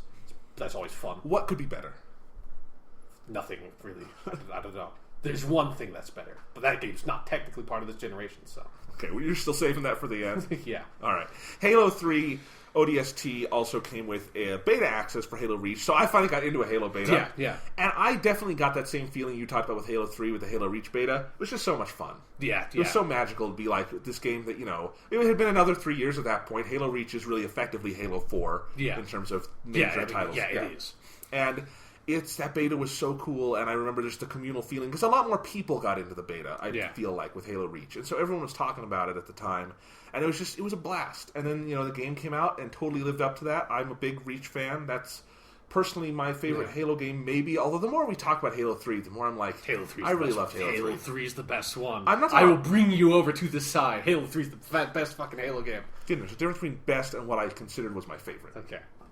Well, like, for instance... Halo 3 is your favorite one, too. For instance, I like the story in Halo 3 more than the story in Reach, even though I think Reach does some really cool narrative things. I really fucking like the cutscenes in Reach. Reach cutscenes are awesome. I played a couple missions of Reach the other day because I just kind of felt like it. I was like, God damn, the cutscenes in this game are so well directed. Like, they're fucking cool. They are. And Reach is my favorite campaign overall. I think Halo 3 has, story hits me more, but I think the levels in Reach, each one of them, while they don't have that Halo 3 design mentality of each one is going to be very different, I think there's still something very unique about how I play each level. Yeah. And I've played every level in Reach so many times. Yeah, because of the challenges. The challenges, and then I've beat the campaign like 4 times. But then challenges, I've gone over those so many times. Yeah. And I love them all. I think they're really, really great. And for God's sakes, with Reach, because of challenges, I beat like probably half of that campaign with like the mythic difficulty with like legendary with all skulls on. Yeah, I have 2. It's great. I really love the Reach campaign. It's stupendous. It's really fucking good. And I like the multiplayer a lot too. I recognize that the multiplayer, has some issues in terms of balance Yeah. that people have reported, and it was exacerbated to me when they started dividing the multiplayer community with the title update thing. And because I've played Reach till the bitter end. You know, yeah, like I probably stopped playing Reach a couple of years after it came out. Like I did not play to death like I did Halo 3's multiplayer. It didn't like suck me in. Well, and see, I played Halo Reach more because I think I had more time for gaming at that point in my life. Like Halo Reach came out in 2010, but the year after I went to college, and I would just play that in my dorm a lot. Reach. Honestly, like part of what knocked Reach off for me was Gears of War 3 because I played that multiplayer a lot. Oh yeah, in college I played Gears of War 3 a lot, but I guess I kind of still mixed Reach in with that a lot. But yeah, it's Halo Reach is a great game to me, and I think it was as good a swan song for Bungie with this franchise as you could hope for in so many ways. And then as for Halo 4, I think we've talked about Halo 4 extensively. Yeah, we have our whole podcast from last year. I am disappointed by Halo 4 in some ways, even while I think it's a really great game. Yeah, like it's... But like I really think, good, not really great. Yeah, now that I'm like more distanced from it, it definitely feels to me like Halo 4 is probably the weakest Halo game. I think overall, yes, I absolutely do because I think it's got. Like especially if they're talking because Halo 2's multiplayer is so fucking good, but Halo 2's campaign is so rough. That's like. And even then, I think Halo 4 probably does have a better campaign overall. Halo 4 has a better campaign than Halo 2. Like that's not a question for me. Right. Well, and it's not a question, but I was going to say. At the same time, it moves the Halo franchise in directions I don't need and don't want. Like, I think it's too linear of a campaign. I think it is way too much of let's go hit 3 buttons. Yeah, and that's particularly that one Pelican mission is unbearable. And there's still some of those Halo environments because really Halo campaigns to me are they're really creative first-person shooters because you'll be given an area and you really have to just figure out how you're going to tackle it, and there's all sorts of options. And there are moments like that in Halo 4. But not enough to me. And then I think the multiplayer is way too Call of Duty-ified. I thought that right off the bat. You were not quite in that camp. I feel like you've come over to that. Yeah, it took, like... Because I think, like... Because I still enjoy the Halo 4 multiplayer, but... It's really fun. I burn out on it. Like, that's what Call of Duty does to me. Like, that's... It's just like, I still really like that style of multiplayer, but I burn out on it in a way like I never did with Halo 3. Like, I never burned out on that game. And I never burned out on Reach or 3. And with 4, I burn out and then I come back to it and have fun, and then I burn out and come back to it. Yeah, like I haven't touched Halo 4 probably in like 6 months at this point. It's been a pretty long time. Probably same for me, and that's kind of the story of Halo 4. Like its multiplayer population is more or less dead at this point in terms of like, especially compared to what other Halo games have been. Really, like, I did not know that. It's really bad. Wow. Like its Halo, but its multiplayer population is. It might not even be in the top 10 on Xbox Live anymore. I don't know. Jesus. I mean, if you go back to Reach, I've played Reach a couple times just for fun in this year, and it felt like it had a healthy... I mean, when let's put it this way. When Halo 3 was free on the Games for Gold, like just a couple of weeks ago, it beat Halo 4's multiplayer population. Holy shit. Yeah. That is bad. I wonder if this franchise has any viability at that point. It would take one, like, if Halo 5 does not turn it around, then no, I don't think it does, but... I am depressed right now. I didn't realize you didn't know that its multiplayer population was that poor. Well, it's that, and then the thought that this could just kill... I'm bummed. And I wasn't even necessarily... Sorry to drop that bomb on you on the podcast, dude. Do you get why I'm bummed, though? It's like, Halo is just... I've known this for longer, so I've had my grieving period. Halo defines this generation for me. It was my game. It's the thing I played more than anything else. And I think I'm okay starting to be able to say goodbye to it. Yeah, and, like that's like with me getting a PS4. Like I feel like I don't know. Halo 3 was so fucking good that like I still really love the Halo universe, but I'm not so intimately attached to it anymore. That's like I need to get another Xbox the way I had to get. Like for me, the Xbox 360, the primary reason I got it was because I knew the next Halo game was going to be on it. Like I didn't even consider other consoles being my primary platform because I wanted to just play Halo. Like it's not even a factor for me at this point. Like I'd like to play the next Halo, but in no way is it the deciding factor for a console at all. True, and I'll tell you right now, if Halo 4 had been up to the level of 3 or Reach for me, I would be getting an Xbox One. I don't think there's a question on that for me. For me, like I think even then, I don't know, like the magic is still there in some ways, but it's not as strong for me anymore. And I think the thing that makes it easy for me to swallow is, Bungie's coming back. Destiny. Yeah. I really hope Destiny will take the reins for me on that. And, if I ever want to dive back into Halo, there's always the books, and there's always... My 360 still works just fine, and there's all the Halo campaigns, and the multiplayer communities are still, at least the servers are up and whatnot, so... For now. But that's the great thing about Halo, though, is that, one day when those multiplayer communities are gone forever, the campaigns still hold up. Yeah. Besides 2. Yeah. And even then, I can 2 play has 2 a good couple of levels. Like, yes. you can just play... outskirts of Metropolis and be like, okay, those were good. Yeah. And then you get the Arbiter missions. You're like, I forgot half these levels were even in this game. I played this campaign 5 fucking times. I didn't remember I had to ride this elevator for an hour and a half and fight flood after flood after flood after flood after flood. I actually forgot about that part until you just mentioned it. You can't forget. It's burned in, just like it's burned in on my TV screen. Yeah.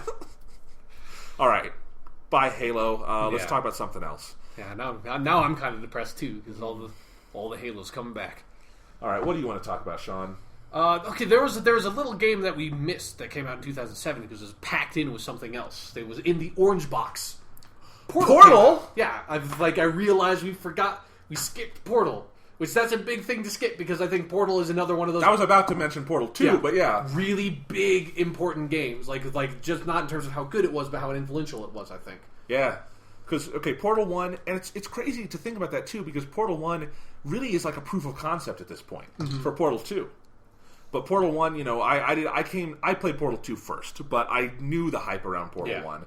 And it was so cool because it was this thing that, people were buying the orange box, and it wasn't the selling point for the orange box. Yeah. But the selling point was you get all the Half-Life 2 shit, and you get Team Fortress 2, and you get a bunch of games for the price of one. Yeah. But then there's this, little Portal game in there, and everyone loves it. Yeah, and then I was just thinking back with the original Portal because I did not get the orange box probably until a couple of months after it came out. But I remember I was playing a demo of this game that's not that good. It's kind of okay called Overlord, but I was just playing the free demo. You don't need to talk about Overlord. It's basically Pikmin. It's not as good as Pikmin. But while I was playing Overlord or the demo, I was in a private chat with my friend Rob, and he had just gotten the orange box, and he was playing Portal. And, Portal's really fucking funny. That's one of the standout things from Portal, is how funny it was. And so, but it's also really weird funny. You can't explain why Portal's funny, you just have to experience it. It's not just here's a joke from Portal that I can tell to people, and they'll think it's funny. It's no, you have to play Portal to get the jokes. So I'm here playing this kind of okay game that I was kind of interested in. I'm just kind of playing the demo. And then my fucking friend Rob is just, giggling and no, I don't want to throw the companion cube into the thing. No, I'm not going to. It's what the fuck are you talking? What are you playing? What is going on? Companion cube? What the fuck is GLaDOS? What the fuck are you playing? And after hearing, having that conversation with him, that's what decided, I was okay, fuck it. I need to find out what the fuck this thing is. So then I got Portal, or I got the orange box and played a lot of Portal. That's a good fucking game. That's probably, if I was going to, say, objectively, it's one of the best games I think that came out this generation, just in terms of how, utterly tight it is in, gameplay design and narrative. Just, it's, now, if I play that game, I can beat that game in under an hour. But, the first time you play it so slow because it's just, you want to see everything, you want to experience everything, you want to get every joke. And the first time you play Portal... it just, that magical moment of, figuring out, bending your mind around the way those puzzles work in terms of, trying to figure out the Portal stuff. It's just it's great. The puzzle design and the humor and the writing in those games is just so sharp that, and it's fucking great. That's definitely how I feel about Portal 2. Portal 2 is one of my top 10 favorite games of all time. Yeah. I think it's spectacular. Spectacular. Batman. I really love Portal 2. Do I. I love it because it's got Stephen Merchant in it, and it's got J.K. Simmons in it, and it's got Ellen McLean in it. Yeah. And it's just awesome. Ellen McLean, you mean that one woman from Pacific Rim? Yes. Who's in the trailer more than she was in the movie. Yeah. But yes, Portal 2 was such a revelation for me because, marrying basically a puzzle game with a first-person shooter 3D view. Yeah.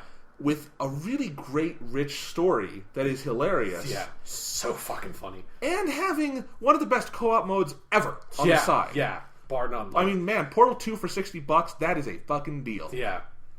Yeah, like, I always forget about the co-op mode in Portal 2, and then I remember it, and it's like, that was so good. Like, so it was fun. so fun. Yeah, Portal's really fucking good. I really hope. I want, of all the threes, Valve has to do, I want Portal 3. I'm kind of with you, because it's like, because I want Half-Life 3 to happen so we can stop talking about it, but at this point it's been so long I don't even know if they could live up to Half-Life 3, but they could totally make another really great Portal game. Oh, totally, because it's not burned out at all. Yeah. There's definitely, they showed from Portal 1 to 2, the jump is so big in the terms of new stuff they added on, but in no way overcomplicating it. Mm-hmm. Like, I mean, you get to the last couple hours of Portal 2 and you're still learning new stuff, and that means the final couple puzzles are insane. Like, yeah, I think when they mentally, those last insane. few puzzles where like everything has to come together, and you're just like there are puzzles at the end of Portal that took me like 10 minutes to solve. Not because the puzzle was really hard, but because so many shit had been introduced that I forgot just like the most basic thing of like, just put a portal over there and walk through it. Like, I'm thinking, it's like, how do I get the gel to like be like this so I can get over? It's like, oh, I can just fucking put a portal there. Like, it's Portal. Like, I can picture the level that was for me. Where it's like, just so clearly, I spent like an hour on it, and I didn't realize. Like, oh god, like, I can just go. Like Portal, more than like any other puzzle game I've played, has those moments of where you're like, I'm such a fucking idiot. But like, for some reason, like that, like that, I think adds to why the game is funny too. Because like sometimes you feel really smart while playing it, and other times you feel like a complete fucking idiot. But then you can kind of like laugh at yourself for it. It's like, how did I not figure this out? I'm such a fucking dumbass. And then like GLaDOS will call you a dumbass in the game. You're like, yeah, GLaDOS, yes I am. Jesus. All right. Well, let's take a break from talking about console games just for a second. Okay. 2011 is the year. I just want to mark it off because it's kind of a funny story. Okay. 3DS came out. Oh, yes. 3DS came out, had no games. Yeah. Okay, technically it had games. I always forget about how rocky the 3DS launch was. It's amazing, and that's why I wanted to mention it, because I think it's easy to forget, but I was there because I was a fucking idiot, and I bought a 3DS on launch day. It cost $250. Well, you are still a Nintendo person, Jonathan. You can't deny your genetics. Yes. Cost $250. There was nothing to play whatsoever. You could play your little AR games. I bought Super Street Fighter 4 3D Edition. It was fun, but it's like, what? I just can't imagine playing Street Fighter 4 on a handheld. Like, it's just, I don't know, like, doing Shoryukens is already annoying enough on a console controller. They made it super simple. They just, like, you just touch the tap the touchscreen, it just says, do Shoryuken, do. Fuck that. Like, now it's, like, even more so, like, that's not even Street Fighter at that point. That's like baby Street Fighter. So that's what they had on launch day. Later that year, they eventually got Ocarina of Time, which I bought, but I think part of why I've never gotten into Ocarina of Time is because the way I have to play it is on my 3DS, and that doesn't feel like a game I want to play portably. Yeah. Does that kind of make sense? I don't know. It's just... I feel the same way. Yeah. It's one of the reasons why I never bought a 3DS, because I was really interested in Ocarina of Time 3D, but I was like, I don't want to play that game portably. I just want to play it on my couch, you know? Yeah. So, really, the 3DS did not have a game that I really got into until the end of that. God, was it 2011 or 2012 that had Super Mario 3D Land? I don't know. Probably 2012. Yeah, because that was also the year that had Mario Kart 7, which is one of the weaker Mario Kart games, but it was something. It was there. And, eventually, and then really what I think made the 3DS finally take off for me was the virtual console side of it, where you could get all the Game Boy games and NES and some of that. There's some fun old games I have on there to play. So... but the 3DS, if you remember, in 2011, $250, almost immediately they had to slash the price down to $180 because, Nintendo does it, and this enforces just how poorly the 3DS did at launch. Nintendo does not need to be that reactionary. They are so flush with cash. Yeah, they don't need to worry about losses. They are always going to be in the clear on these things. They would have to lose, unprecedented amounts of money to actually be, losing their bank stock and whatnot. Yeah. But the 3DS hit them really hard, and they just had to adjust it. So they adjusted it down to 180, and everyone who had bought it on day one got into this surprisingly generous ambassador program where they gave you 20 free games and some other cool stuff. So that was nice. I like that they call it the ambassador program. It's just such a weird... It makes it seem so much more important than it is. Like, I am a 3DS ambassador. I still have the little certificate on the 3DS home screen because I don't know how to get rid of it. Okay. It's like an app, and you open it, and it shows you the certificate. Like when you say certificate, like it just makes me think of like when I would go to like summer basketball camps, and they give you like here's like a little piece of paper that says you participated. Right. Basketball camp. That's basically what it is. This is my 3DS ambassador participation sheet, guys. So then in 2012, I think late 2012, they released the 3DS XL, which was the redesign. It's I would liken it to the Game Boy Advance SP, where the Game Boy Advance original design was shit because it didn't have a light and it was kind of awkward to hold. They put out the SP. SP is like my favorite handheld. It's perfect. It's awesome. It was the version of the Game Boy Advance, and the 3DS XL, that's the version of the 3DS basically for most people. It's the best one. And what about that 2DS, Jonathan? Is that the best version of the 3DS? No. It's the cheapest. Yeah, but even not by much. This is still my point. Not by much. It's like $30 to $40. Hey, $40, that's like a game on the 3DS. Yes, it is. But yeah, so here's my thoughts on the 3DS, having been an owner for a while. I think it is a terrible piece of hardware. Here's the thing. I love Game Boy is what got me into gaming. Yeah. And I love the Nintendo... You're a Nintendo person. Yes. And I love the Nintendo DS, like the DS Lite. That is like one of the best designed handhelds ever. The DS Lite is fucking sexy. That's the only, I think, Nintendo piece of hardware ever that is just downright sexy. It looks good. It feels good. The 3DS, or the DS Lite is awesome. And the DS had so many great games. And I think it was, for the time, it was as good a handheld as you would want.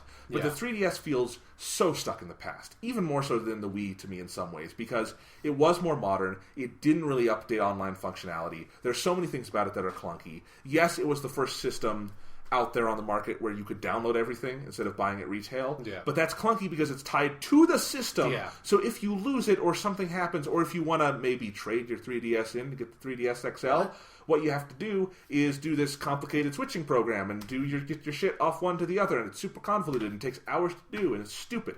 And then I think also the 3DS or the 3DS XL is kind of uncomfortable to hold. I think it's overly bulky. I think the circle pad is good in theory, but you realize the more you use it on a game that uses that circle pad, why analog sticks are not, like hammered, nailed home to their origin point, because there's so much resistance on that circle pad. Everything, the buttons and the D-pad are kind of clunky and like really rigid. They were more so on the original 3DS. The XL improved all that. And the touchscreen still doesn't have multi-touch. You still have to use a stylus. It's stuck in the past. So I don't like playing games on the 3DS. I never have. I think the 3D can be used really well. I think it's an interesting piece of hardware for the 3D side of it, and the games that use it well use it spectacularly. But then there's, even though I get ghosting on literally every 3D game, but I also get that with all 3D movies. I think that's my eyes specifically. So I don't know if that's a 3DS problem. But the thing is, the 3DS has a lot of good games now. And if you buy it, you are getting, you not only have a good library of games to play, they're always putting out new games, and they're usually pretty good. Like, the reviews came in today for Zelda Link Between Worlds. And not only does it, Zelda games always get good reviews, but actually it sounds like they've done some interesting things with this one. You can play the temples in any order, things like that. And it's a specific throwback to Link to the Past, which I have played, and I love that Zelda game. So, yeah. So the 3DS, it is one of the craziest comeback stories in game history, because that thing was dead on arrival. Dead as a doornail, and they resuscitated it. And that's the only thing that keeps me from thinking the Wii U is down and out. Yeah. I can't believe you bought a 3DS at launch. Like, that's just... I can't believe it either. That's crazy. I don't know why I did that. It's just like, you bought a 3DS at launch. Your first fucking next-gen game was Sonic 2006. You never got the Bandolier and Red Dead Redemption. Just like, what are you, Jonathan? Like, what... Is this what a Nintendo person is? Like, this, like, baffling... I don't know what I am. This comedy of errors? Like, what is this? 2012 was the year, early 2012, the PS Vita came out. And you and I both own Vitas. You want to give a quick overview of that? Sure, yeah, might as well. The Vita is an interesting scenario where I think the Vita is a spectacular piece of hardware. Yeah, it's a fucking great system. A+. Everything about it is perfect. It just feels great in your hands. The buttons all feel awesome. None of it feels cheap. It feels really kind of, not substantial, but it feels like you can't, twist it and break it, which I know I could do with my 3DS if I were anything other than gentle with it. Yeah. The Vita just feels right, but it's nice and light. The user interface isn't great. I wish I think it's functional. Like, it's functional. It's not. I don't feel like I have to fight it. No, never. Yeah. It's better than the 3DS one. It's really it's fine. I just realized I have no idea what the 3DS user interface even looks like. Terrible. That's what it looks like. Terrible and non-functional and unusable. That's what it looks like. The Vita one is nice. I can picture it now already. The Vita one is nice. The Vita screen is gorgeous. Well, and with the user interface, now it's really nice because in the last update, they put an anti-aliasing on the little spheres. So they don't have like little rough edges anymore. They're all smooth. I hadn't even noticed that. But that's cool. Yeah, now the little, like, circles look all sexy. Yep. And the Vita, like I said, Vita screen is gorgeous. Everything about the analog sticks, it's got my favorite D-pad ever. Yeah, it's like, there's especially like the D-pad and the analog sticks and the buttons on that system is just like, every time I'm in the loading screen, I just want to fiddle with it because it's like, they're so satisfying to click in and like spin the little analog sticks around. It's like, I just am always like fiddling with the controls because it's just tactilely just satisfying. And while it would be easy to say with the Vita, it's the opposite scenario with the 3DS, where the 3DS is a terrible system with lots of good games, and the Vita is a great system with not too many good games. The thing to remember about the Vita is that if you buy a Vita now, you have the entire PSP library, which is great. You have a huge amount of PS1 games, which are awesome. You have a massive amount of indie titles now, which is really cool. Yeah. And there are some really good, main retail titles on the Vita. Not as many as there could or should be. Yeah. And, the support is a little slower than it needs to be, but you know what? There are more games on my Vita now than I will ever have the time to play. Yeah. And I love having this system. Hey, like, you can play the two greatest games ever made on the Vita. One in its best version, one not its best version. But it's still there. But, yes, the two best games ever to have been made, you can play on the Vita. So, fuck the 3DS. Like...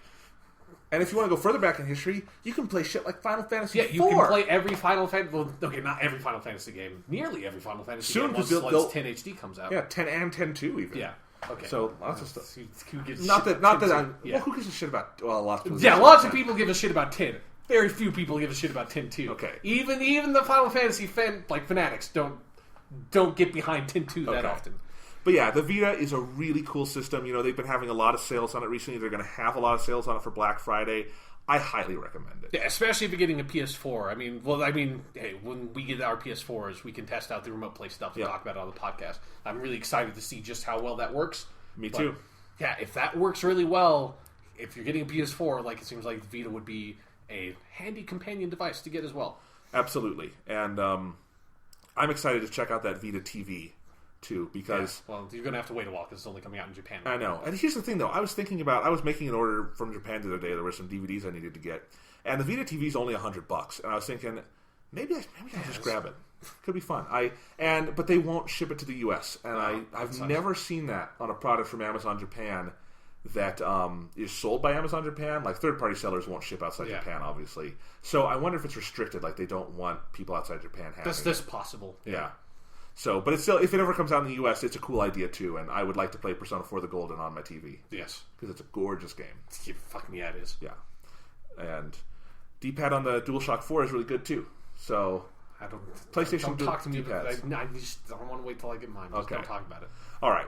So, Sean, we're kind of coming up to the modern era of games. Yes. What I want to talk about now is, I got my PS3 in 2009. Right, yeah.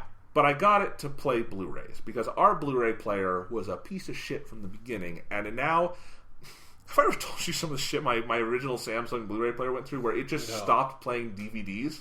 It literally refused to play DVDs. Fuck you! What am I? A DVD player? No! I'm a fucking Blu-ray player, asshole! It says Blu-ray player on the front. I play fucking Blu-rays. I don't want your fucking DVDs you got from some fucking Hong Kong bootleg getting in my fucking Blu-ray drive, motherfucker. Get that lame-ass shit out of here. 50 gigs or nothing, bitch. Is that what it did? If your Blu-ray player had a voice, is that what it would talk? Pretty much. Sound like? And at the time, that's the DVD player I had plugged in, and my 360 would play DVDs, but I didn't have it configured to upscale and whatnot, so it would look really bad on HDTV. So, we finally just decided, all right, let's just get a PS3. That's future-proofing. It's the best Blu-ray player on the market, and it can play games if we ever want to play games on it. I did not start using my PS3 for games until last year or so, and I've since come to really love the PS3 as a console. Yeah. and I think, overall, just as a piece of hardware in terms of usability. So this last year, it's been my favorite console to use and whatnot. But you've played more games on the PS3 though. Yeah. So I want to let you take a chance to kind of run through some of the exclusives you've played specifically, because we don't need to talk about how was Skyrim on the PS3. I don't know. Yeah. Non-functional. Yeah. Only if you played for like 15 hours. That is great. Any more than that, well, sorry. Now it's like you're playing Sonic 2006 all of a sudden. Well, shit. So yes, Sean, what were some exclusives that you really liked on the PS3? Okay, PS3. I mean, I'm going to save the biggest one for last, but let's just so like I said before, the PS3 first party franchise that at least I was thinking of when I was getting old PS3 games when you brought yours up here, that I did not play was Resistance, so I can't talk about those at all. I know, in particular, people really like Resistance 3, I've heard. So those are probably really good games. I just never got them. Don't have the time to play them anymore. But so with the PS3, let's see. Let's start with Killzone. Because Killzone's the Shadowfall. That's like the big PS4 launch title that's coming out. That's sort of like the showcase for that system. And just thinking about Killzone, I always remember, I think it was either when the PS3 launched or the E3 after that, they had that Killzone 2 trailer that was pre-rendered, but it was a huge controversy of is the trailer pre-rendered or is it an actual trailer from the game, because everything was first person, and it's just this isn't so good that it's absolutely impossible that this isn't a real trailer, but it's just good enough that it's nobody really believes that this is really it. So because the Killzone games have always looked really good. I mean, Killzone 1, if you can put yourself back into the mindset of back then, it's a good looking game for when it came out. But Killzone 2 and Killzone 3 are very visually striking, just technically masterful games in terms of their graphics. And so when I eventually got around to playing Killzone 2, when I got the Killzone collection, okay, if I played Killzone 1, don't go back and play Killzone 1. Maybe if you played it when it came out, you have nostalgia for it, it works for you. Going back to that game? Fuck no! That game is terrible today. But Killzone 2, I played that, and I wasn't going in expecting to really like it, because I don't know, when I heard about Killzone, I never felt like anybody, I never heard anyone talk really enthusiastically about Killzone in a way that made me really want to play it, in the way people talk about Uncharted games. Yeah. But when I played Killzone 2, I was actually really pleasantly surprised that I think Killzone 2 has a really good first-person shooter campaign. It's not as good as Halo 3 or Call of Duty 4, but it's probably Halo 2 or above level for me in terms of multiplayer or single-player first-person shooter campaigns, and that's fucking really good. And in Killzone 2 in particular, I think it's got a really great sense of weight to it. I think it feels different to play. It does not feel like Halo, and it doesn't feel like Call of Duty, and that in and of itself is really just sort of refreshing and satisfying. It's okay, Killzone is Killzone. It feels like it has its own feel and identity to it that was lost a little bit in Killzone 3, that they went a little more Call of Duty-ish, but it still has its identity. And I really appreciated that with Killzone 2. And in particular, I just always felt like Killzone 2 has the best fucking SMG in any first-person shooter game I've ever played. That SMG, the Hellgast SMG you get in that game is so much fun to shoot, because it just sounds like a fucking buzzsaw. It's just the rate of fire on the thing is so rapid. It's got this huge fucking clip, and it's got a terrible range, but you just, it feels like playing with the assault rifle from Halo 1. It's terrible at almost any distance, but as soon as you get up on a dude, it just, chews them apart, and it's so satisfying. So that with Killzone 2, that's really fucking awesome. I really like Killzone 2. And then after that, I played Killzone 3. I really like Killzone 3 too. It's not quite as good of a campaign. It's just in terms of, I don't know, the level design's not quite as memorable to me either. Killzone 3 has way too many cutscenes that sort of just jump in there for a moment and then pull you out of the game, and then it's this weird 30-second cutscene. You just feel like you could have just had this been a radio conversation or something, or made this a first-person cutscene at the very least instead of pulling you out of it. But the Killzone 3 single player is good. I really enjoyed playing it. Just wasn't the greatest thing ever. And then the multiplayer I only sampled, and that was fun. I'm looking forward more to playing the Shadowfall multiplayer, so I can get there on the ground floor when it's new and kind of, because when I was playing Killzone 3 multiplayer, that's 3 years after that game came out, so I just got completely destroyed. But my favorite part about Killzone, in terms of what I in some ways enjoy the most, but is so terrible, are the stories to those games. Because they have this, like, the Killzone story has so much potential, because it's just in terms of this, like, this setup they have of the ISA fighting the Helghast, with the Helghast being, like, these sort of, like, British space Nazi guys, and the ISA basically just being kind of America. But I feel like, because Guerrilla Games, I think, is a German studio, and it feels like they have this great perspective of, like, even though you would think that the Helghast are just evil, like, that's all they need to be, there is this nice subtle undercurrent I feel throughout Killzone 2 and Killzone 3 that the ISA really are just as bad. Especially because in Killzone 2, you are invading the Helghast planet. Like, that is the plot to Killzone 2, is you are on the floor, on Helghan, murdering the Helghast, trying to kill, like, their diplomatic leader, basically, or capture him, then he ends up getting killed. Like, that's the whole point of Killzone 2. Whereas most first-person shooters, I feel like the entire campaign is like, you know, like how many fucking Call of Duty games have had America gets invaded? You know, like that's every other one, just because you want to have the sense of like we are righteous, there's like justice. Whereas in the Killzone franchise, I feel like, especially because no like actual countries are mentioned, they can be a lot more gray and vague with it. And so that's really good in concept, but in execution, they never like bring it all the way around and just like have a fully like realized thematic arc that sort of like brings all that stuff together. But they still have really sort of satisfying dumb stories in terms of like the villains are really cartoonish and over the top, and that makes them just a lot of fun to fight and kill. Like in Killzone 3, the villain is voiced and kind of modeled after Malcolm McDowell, so that's a bunch of fucking fun. And then Killzone 3, it is going to spoil the ending to Killzone 3, but it's not important.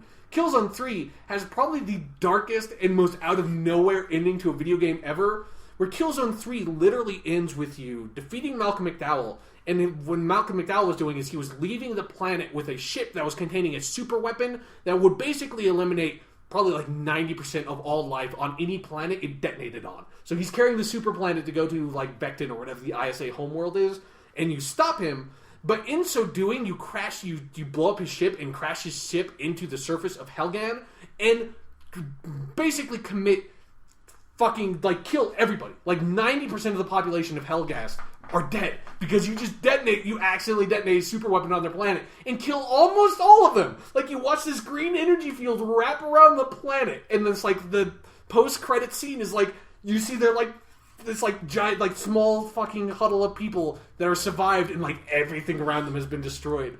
And you just, like, oh, I just killed everybody. Like, I'm the worst mass murderer in like the history of anything ever at the end of this game. So like, I'm curious to see how the story in Shadowfall, how that comes up and how they deal with that, because it's clearly a big part of the story because all the Helghast are now on the ISA planet. But yeah, that's Killzone. I like Killzone a lot. And then I'm going to move a little more quickly through these other ones. We've got to. Yeah. Sorry. For Infamous, with Infamous 1 and 2, I think they're two really, really solid games. Really solid open world, like superhero games. And I particularly like Infamous 2 a lot. Infamous 1, it feels, I don't know, Infamous 1's combat doesn't feel quite tight enough, and the story is weirdly predictable in kind of dumb ways. It's just like really weird. Infamous 2 is a really solid game, and I'm really excited for Second Son. Second Son, by the way, there's a PS4 press conference going on while we're recording this. It was just announced it's coming out March 21st. Oh, cool. Yeah. Alright, so then what are the other? Oh, and then God of War 3. God of War 3 is fucking awesome. That's all that needs to be said for God of War 3. God of War 3 here. This is all that needs to be said for God of War 3. In the opening sequence of God of War 3, I think it's Poseidon. You grab Poseidon after you've got a boss fight with him. You grab his head in like a quick time event sequence, and how that quick time event sequence ends is you see the prompt is to push in on the tooth sticks, and when you do that, Kratos shoves his thumbs into Poseidon's eyes. That's God of War 3. That's fucking cool as shit. So and you're a big God of War fan, right? Yeah. The God of War franchise is really fucking cool. Like that was probably the franchise I had the most fun with in terms of like coming back. I mean, really, God of War 1 was my favorite out of those. But of the PS3 games I played, those were fucking great. And then Uncharted. I've talked about Uncharted before. I really like Uncharted 3. Uncharted 2 is also really good, but I like Uncharted 3 more. And Uncharted 1 feels like a proof of concept for the rest of those games. Bigger news. Yes. Naughty Dog is making an Uncharted game for the PS4. Okay, that's not news. I feel like that's... They just announced it. Yeah, they announced it, but hey, that was what had to happen. But yeah. And I'm excited for that too, because I feel like, especially if they take some lessons that studio should have learned from making The Last of Us, in terms of like in terms of combat, and also just in terms of like fucking just not destroying any sense of player choice whatsoever in certain sections of the game. Hopefully Uncharted 4 can fix some of my problems with the Uncharted series. But then finally, I think the biggest and most important game that I played on the PS3 is Journey, like by far. I think it's when I say like my favorite game with God of War, like that's not really true. Like Journey was the best one, the one I had like the most emotional connection to. And it's one of, like, it wasn't Tokyo Jungle? No, unfortunately, the Tokyo Jungle is really fucking good. But yeah, I mean Journey's, I put that I think at number 10 in my top 10 games list that we did. And so if you want to hear my whole spiel on Journey, go back to that. But I think Journey is, like, for this generation, it's like we broaden out the conversation again a bit. Journey is, I think, it's because Journey is not technically an indie game, but it embodies what, like, this indie spirit that is coming up is trying to achieve. That I think is going to be much more important going forward into the next generation. But Journey is a small game that's like it's meant to be played in one sitting, that just tells like it's a very light story, but it's a very powerful, emotionally driven story. It's a very focused game that just has its like handful of mechanics that it just gets down, gets them solid. Is all about really telling a story and conveying these emotions to the player. And once Journey's done, it's done, and that's it. And that's, I feel like, for like all the indie games I've played in the last couple of years, particularly on the PC. Like, they're all great, but like the most memorable one is Journey, because I think it embodies that spirit. And that's like for like the tail end of the generation, I think that's kind of the story that's been happening, is that there are still really great AAA games that are being made, but the most interesting stuff is the stuff being made by these small, dedicated, really creatively focused teams that are making games like Dust, or like Brothers: A Tale of Two Sons, or like Bastion, and obviously like Journey, that are these just fantastic sort of like art pieces when you compare them to what is like equivalently the summer blockbuster movie that would be something like a Halo or a Call of Duty game, you know? So, yeah, Journey is fucking amazing and is easily one of the best games of this generation. Probably the third best, or like the third best and like most important, not necessarily my favorite. Okay. All right, so what to talk about next? I feel like, the years of 2011, 2012, and 2013, we were around for. We talked about them on our podcasts. Yeah. And particularly in regards for 2012 and 2013, I feel like we've talked about those games, the ones we felt were important. Obviously, with regards to 2013, the game that needs to be talked about is The Last of Us. Yes. And we'll get to that. Okay. I want to delay that because I feel like as we wrap up, I kind of want to do a lightning round here. Okay, sure. Talk about some different things. So, for instance, we didn't talk a whole lot about hardware. Okay. Let's do a quick lightning round. How many times did your Xbox 360 break, Sean? Never. Like, my original 360 is still at home, hooked up to my TV at home. I eventually got another 360 because we needed, like, a DVD player, and my dad started playing some 360 games. So, like, now I have two 360s, but they're both good. Yeah. So, I'm a lucky motherfucker. I have, sadly, my Xbox 360 red ringed on me like 3 or 4 times. The last time it did it, it was like the first week of summer vacation, and I was like, I'm not going to go without an Xbox all summer. I remember that. I remember when that happened to you. Yeah. Fucking shit. So I finally just went out and bought an arcade unit, I think. And then finally for college, I got myself one of the new Slim editions, which is hardware-wise, such a huge improvement over the original 360. And it's funny. Now I have all my current gen consoles on one shelf because I did some rearranging. The 360 is monstrous, and you don't realize how big it is until you put it next to the PS3 and the Wii. Because the PS3, but your PS3 is a slim, right? Right. Yeah. So like, I think it would be equivalent to the launch PS3. That's probably true. Pretty big. Yeah. But right, and in any case, it's just kind of funny. I've owned three Xbox 360s, just the one PS3 and Wii, luckily. But yes. Lightning round number 2. What user interface do you like more at this point, 360 or PS3? Like right now? PS3, no question for me. Like for me, it's kind of a toss-up between the two. Like, there's stuff I like about the 360 interface that I've always liked about it. Then there's stuff about the PS3 interface that it does better, but there's a lot of clunky shit too.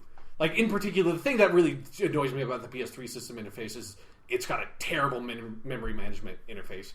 That's not going to be a big deal to a lot of people, but especially since I'm a very PC-minded person, like, having just, like, a fat list of, this is all the shit that's just installed on my console that I can go into, like, exacting detail on to manage it. I really appreciate that. With PS3, it feels really overly complicated. Like, here's like up here's like where your save folder is, and over here's like where your add-ons are, and trying to get down into like the nitty-gritty of it is really just sort of overly complex.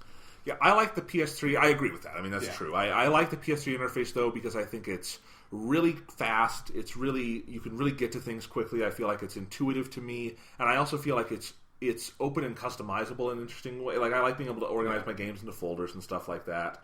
And it's not perfect, but it's kind of better than any solution the 360 has had for digital games, and just a long line. Although one of the things, and actually, I'm not sure if because I didn't play enough digital games on the PS3 to really run into this problem, but like conceptually, I never really liked the idea of like all the games like being like that and just like this is what they are, like on order of like when you got them or downloaded them or put the game in.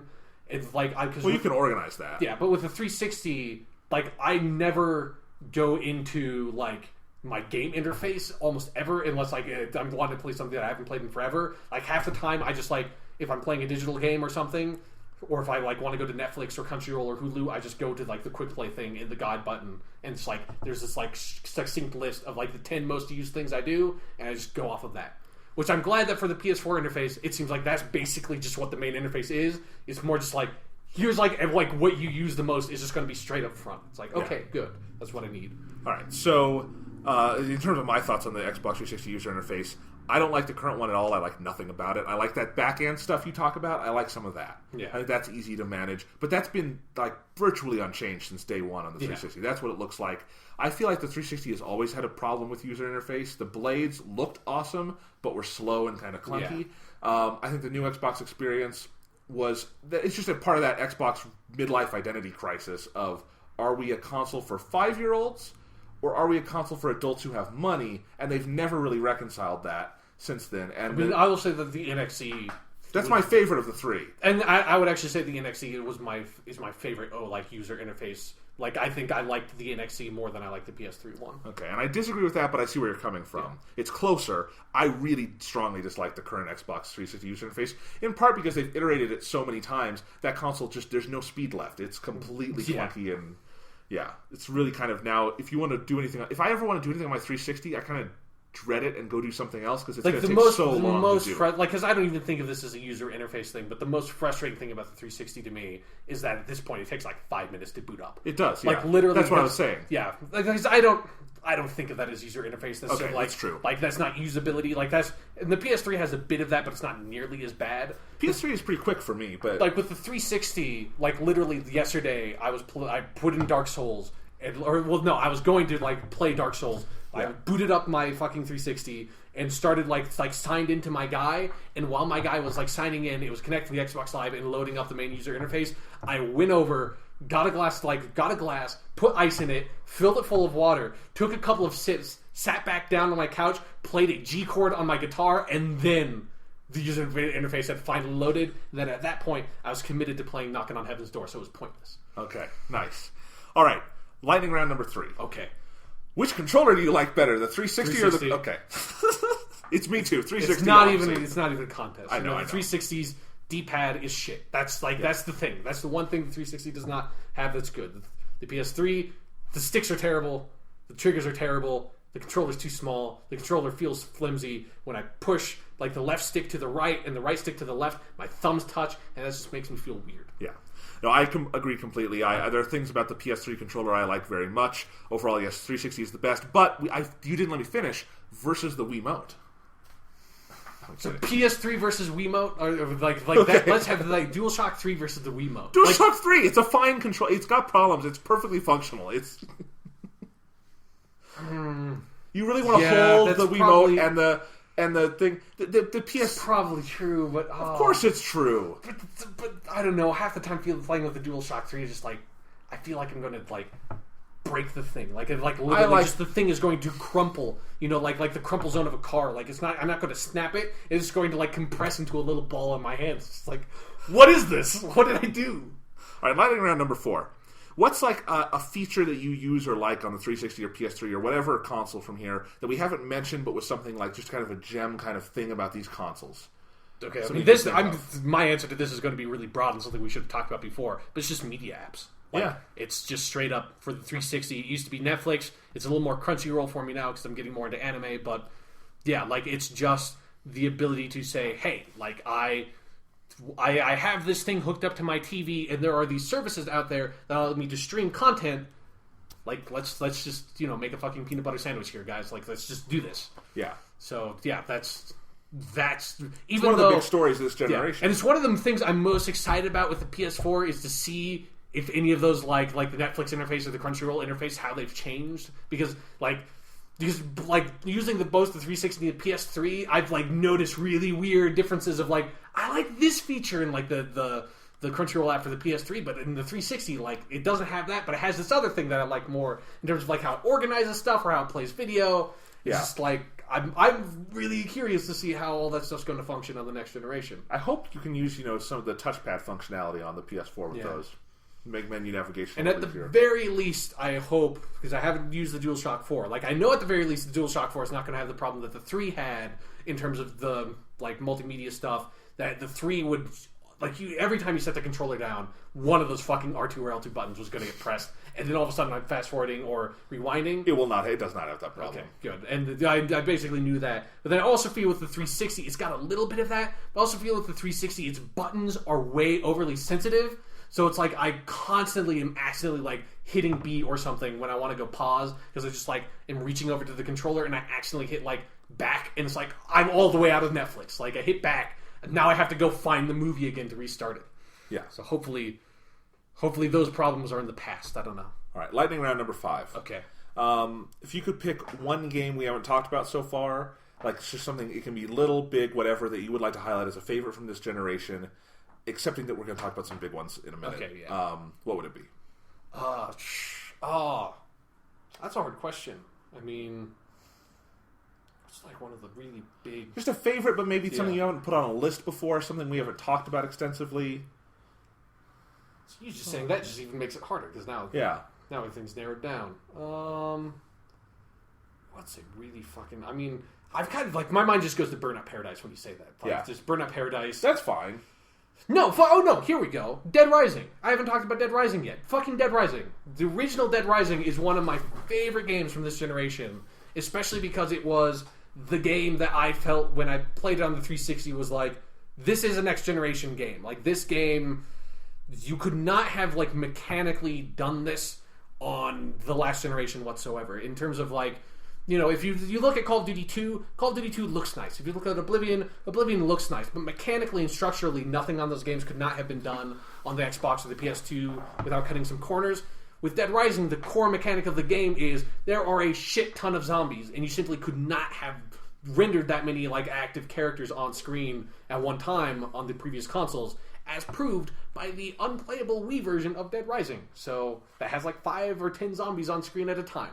So yeah, Dead Rising is one of my favorite franchises from this generation. It's one of the things I'm most remiss about not getting an Xbox One, is that I want to see if Dead Rising 3 is going to be good or not, because I really love Dead Rising 1 or 2, or 1 and 2, and so, yeah, Dead Rising 1 and 2, those are good fucking games. Good next-gen games that are really fucking weird, too. And I'm sure I'm forgetting about something because I don't have my game collection in front of me. Yeah. But if, just off the top of my head, I know I talked about it a couple weeks ago. I came late to this game, but Atlus's Catherine, the Persona team's game from this generation of consoles, it's not like that game didn't get hype when it came out. People really liked it. Critics got behind it. But I really love that game. It's, it's a game where this generation, that was just a gem to me where I played it. And I played a 7-hour play session of that game one night. I played that entire thing in 4 sittings. So, yeah. Yeah. And you didn't necessarily need the next-gen hardware to make it, but it's a good game. Yeah. All right. Then. So, I think I'm done with the lightning rounds. Do you have any lightning rounds?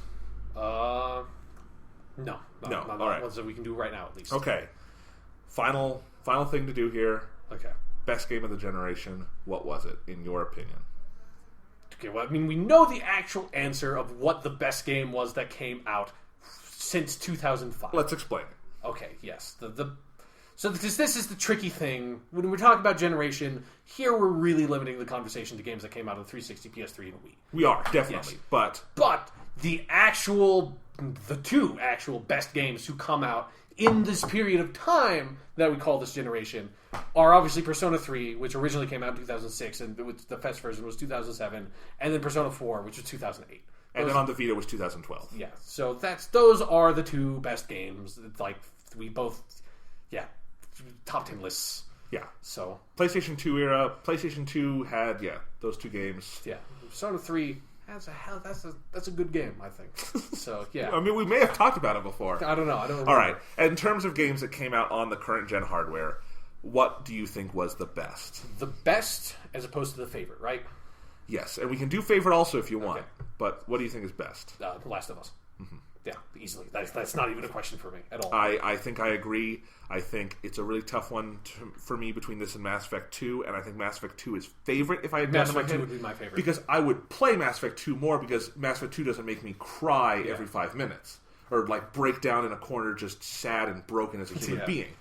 But Last of Us, yes, I think we've talked about it extensively in terms of it felt like the ultimate evolution of where this console generation was going, because it eliminated ludonarrative dissonance entirely, and it did some things narratively and gameplay-wise for a AAA title that you just don't expect from blockbuster games. Yeah, it's definitely... I think it's so fitting and necessary that this game came at the twilight years of this generation, at the very end, because it absolutely encapsulates, I think, what the AAA game of this generation has always aspired to be, and then nothing else has reached the level that Last of Us did. Because so much of the AAA development mentality of this generation, I feel a lot of it motivated by Call of Duty 4, is to try to make games cinematic. You know, like you always hear that term when people talk about games. It's like, this game's so cinematic, and that's what Naughty Dog did on Uncharted. Yeah, exactly. Like people just like, hey, people love fucking Indiana Jones. Those are great fucking movies. Like, let's just make Indiana Jones if it was a video game, and that's exactly what Uncharted is. Like, it's almost to a fault at some point for me. But with The Last of Us, I feel like they looked at these problems that trying to, because a lot of people are just like, oh, you shouldn't, as soon as you mention, this game is cinematic, a lot of, very hardcore gamer types sort of turn their nose up at that, because it's like, games are games, and every, what is intrinsic to a game is its gameplay, and that's what makes a game unique, so that's the only thing that's important about a game. Trying to make a game cinematic is pointless. Trying to tell a more a cinematic style story in a game is pointless because you're denying what the medium is. Those people are fucking idiots, and they have no idea what they're talking about because they're trying to put games into a box, and they're trying to restrict what one can do and trying to tell a story and trying to use a game. And a game incorporates everything that every other artistic medium does. Just as movies incorporate fucking books because they have words and stories. Exactly. There was a movement in early cinema called Cinema Pure that said if you told stories or anything, you were denying what you just said about games. It was you have to just do visuals, no sound, just visuals, no story or characters or anything, because other mediums had that. Yeah. It's dumb. If you you don't need to try to, find what's unique about this medium. What is a fucking video game? At some point, the line can be so blurred between what is a video game, what is a visual novel, what's just an interactive story, what's a movie with, if you fucking... What the hell is Beyond Two Souls? Yeah, exactly. What's Beyond Two Souls? If I play, a fucking, put in a DVD, and the only way the DVD runs is if, every 5 minutes I press a button... Is that a video game? Because that's like Dragon Slayer, that's so trying to say, oh, this is a video game, this isn't a video game, this is what video games should be, this is what video games shouldn't be. It's a fool's game. You're never going to come up on top because there's no answer to that question. There is no, this is what this medium is, this is what this medium has to be, this is what this medium is best at, and so this is what you need to focus on. If you do that, all you get is all you would either get is just Call of Duty, or all you would get is some weird fucking indie game like Hohokam or something. It's what is this crazy shit? It makes no sense. It has no story. It's fun in its own way, but that's not the only thing you want. So I think I really like the trend of cinematic video games because I think it aspires to be something really interesting and sort of blending movie styles storytelling with like video game mechanics and video game storytelling sensibilities and find a happy medium. I think that's exactly what The Last of Us did. Like you said, one of the key phrases of this generation has always been ludonarrative dissonance. This concept of trying to tell a story but having gameplay in some way conflict with it. Like that's literally what ludonarrative dissonance is.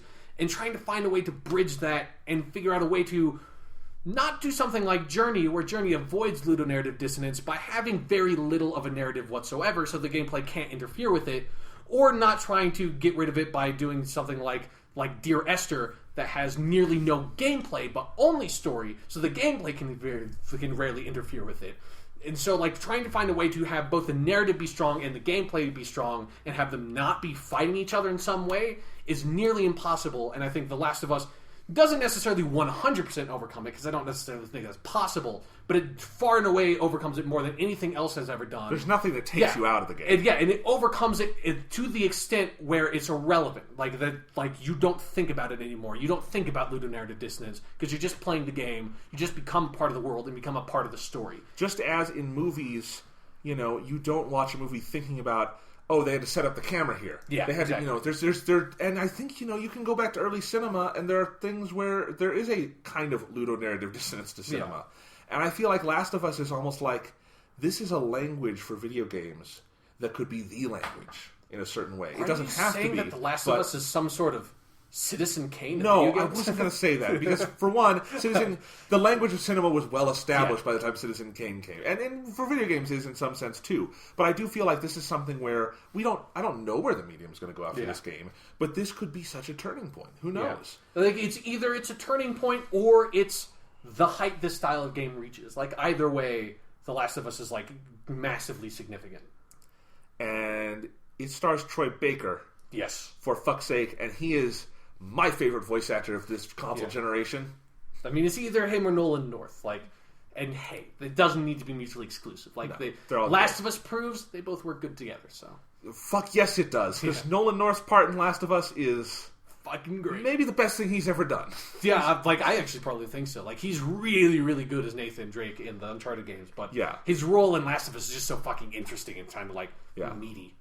I mean, that's like the kind of thing, and that's the thing, I think cinematic, when you talk about that with Last of Us, I don't think of it as a particularly cinematic game, because I think it tells its story through gameplay so amazingly. Like, I guess, you know, it has cutscenes, but it's so fluid and everything is so just fluid, you don't think about that as much.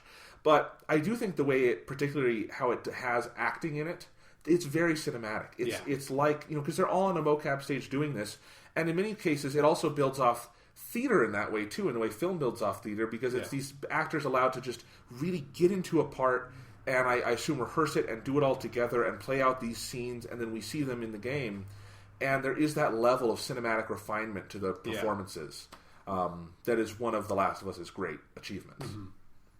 So we've talked about Last of Us before, though. Best game of this generation. You said Mass Effect 2 was your favorite. Anything else to follow up on that? No, it's just like Mass Effect 2 is more my favorite because I like RPGs more, just like that's more my genre. And then also sci-fi is more my genre than like post-apocalyptic fiction. So it's it just plays more to my taste. Like if I was super into zombie shit, like Last of Us would be my favorite game. But so is there anything else left to say? What is the last thing you would say about this generation now that we're at the end? Oh man.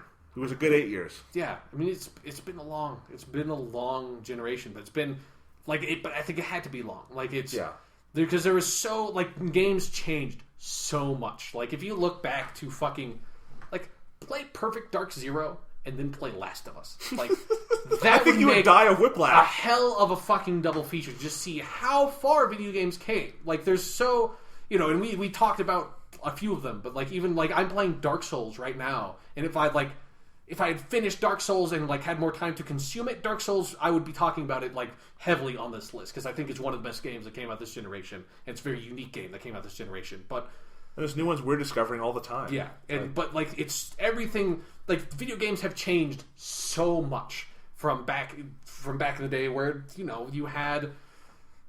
Like fucking internet. Like the internet was not a huge thing. Like it was something, like most people had internet by the time these consoles came out. But Facebook was not a thing. Twitter wasn't a thing. Fucking I don't think YouTube was even around when these consoles came out. So, like, the landscape of, like, everything has changed, and the video games have tried to change along with it, and that's what is just one of the things so exciting about this next generation of consoles is that since it's been so long and everything else has changed so much, that it's exciting to see how Sony and Microsoft are trying to catch up and in some ways look ahead of what things are going to be like down the line. Like, including these sharing features, including the ability to just live stream on your own from your console. Like, I don't know what I'm going to be able to do with those features, but I'm excited to find out. I'm excited to find out what the next generation of consoles is going to be, what this, like, rising indie movement is going to be now that it has all this console support behind it. Like this past console generation has been the longest, has been the strangest, and has been the most exciting, I think, because it has seen so much change and so many just fucking amazing games across it. I think one of the big stories of the 2000s, from a critical perspective, was the not death of film as an adult artistic medium, but the reduction of it. And the 2000s saw the golden age of television, which is still going on, and that television clearly overtakes in the early 2000s film as the place for adult drama, like serious, smart drama for adults that you can do, and that's television's legacy. And I think the thing about this gaming generation is I think you could very clearly make that argument for gaming over film as well. I think, there are, and I don't know if it's as clear because gaming is still in this, this generation is 8 years, and I think it's still got, there's the sky is the limit at this point. There's lots of stuff going on. We're still figuring shit out. Like, it's still, like, even though this generation was so young, or it was so long, video gaming is still so young. Like, there's still so much stuff to figure out. Yeah, but I think at the same time, I look at the blockbusters of this year in film, and I look at the blockbusters of this year in gaming, and, well, the blockbusters of this year in gaming include BioShock Infinite and The Last of Us. Yeah. And those are really hard to beat.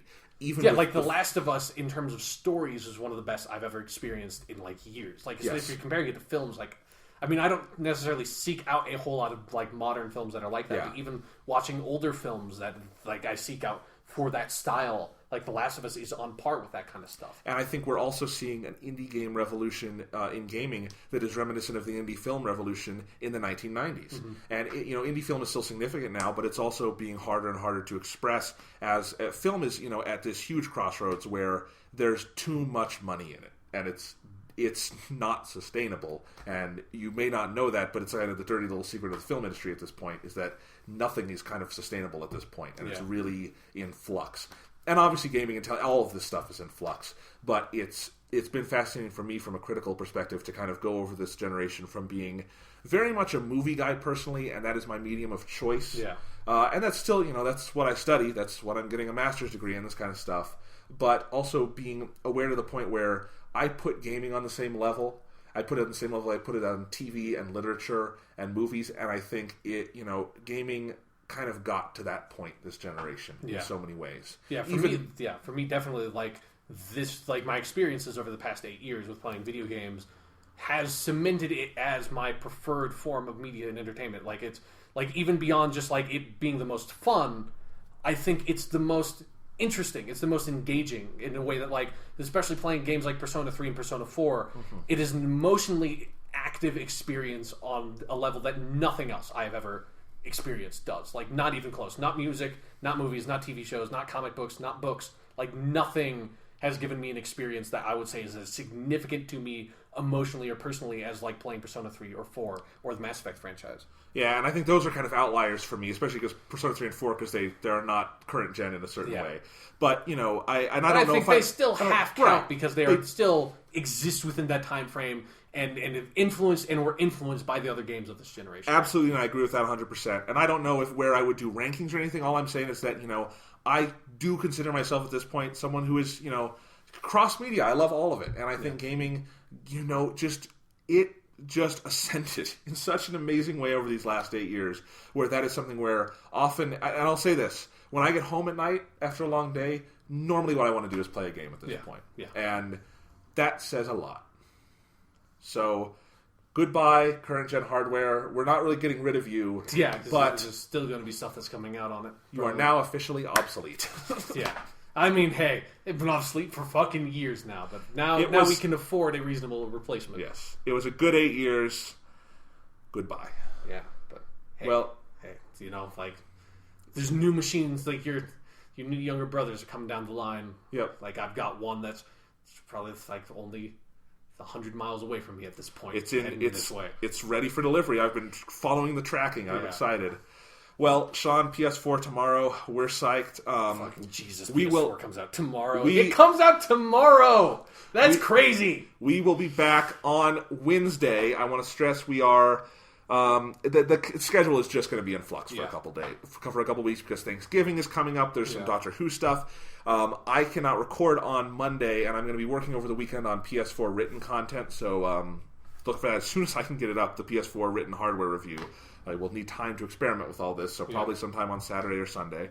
I do not envy you that task. Yes. But we'll be back on Wednesday with our PS4 impressions. Hopefully we can record a conversation on Thor: The Dark World in there, because I want to get that in before Thanksgiving. Yeah. The following Saturday, November 23rd, we will be back with our big Doctor Who 50th Anniversary Spectacular. And then sometime after that, on Sunday or Monday or early Tuesday, there will be an episode posting where we will talk about the 50th special, and then we'll probably have a week off for Thanksgiving. Yeah. So, and then we'll get back into a more normal routine after that. The podcast day may be shifting to Wednesdays permanently, but we'll see. We'll still have weekly podcasts. This one is coming out on a Friday because of technical difficulties, but I think it all worked out for the best. This is our longest podcast ever, but I think it was good. Yeah, and hey man, like we just covered 8 years in like almost 4 hours, so that's pretty good. Yep. That's pretty good. Let's play some video games.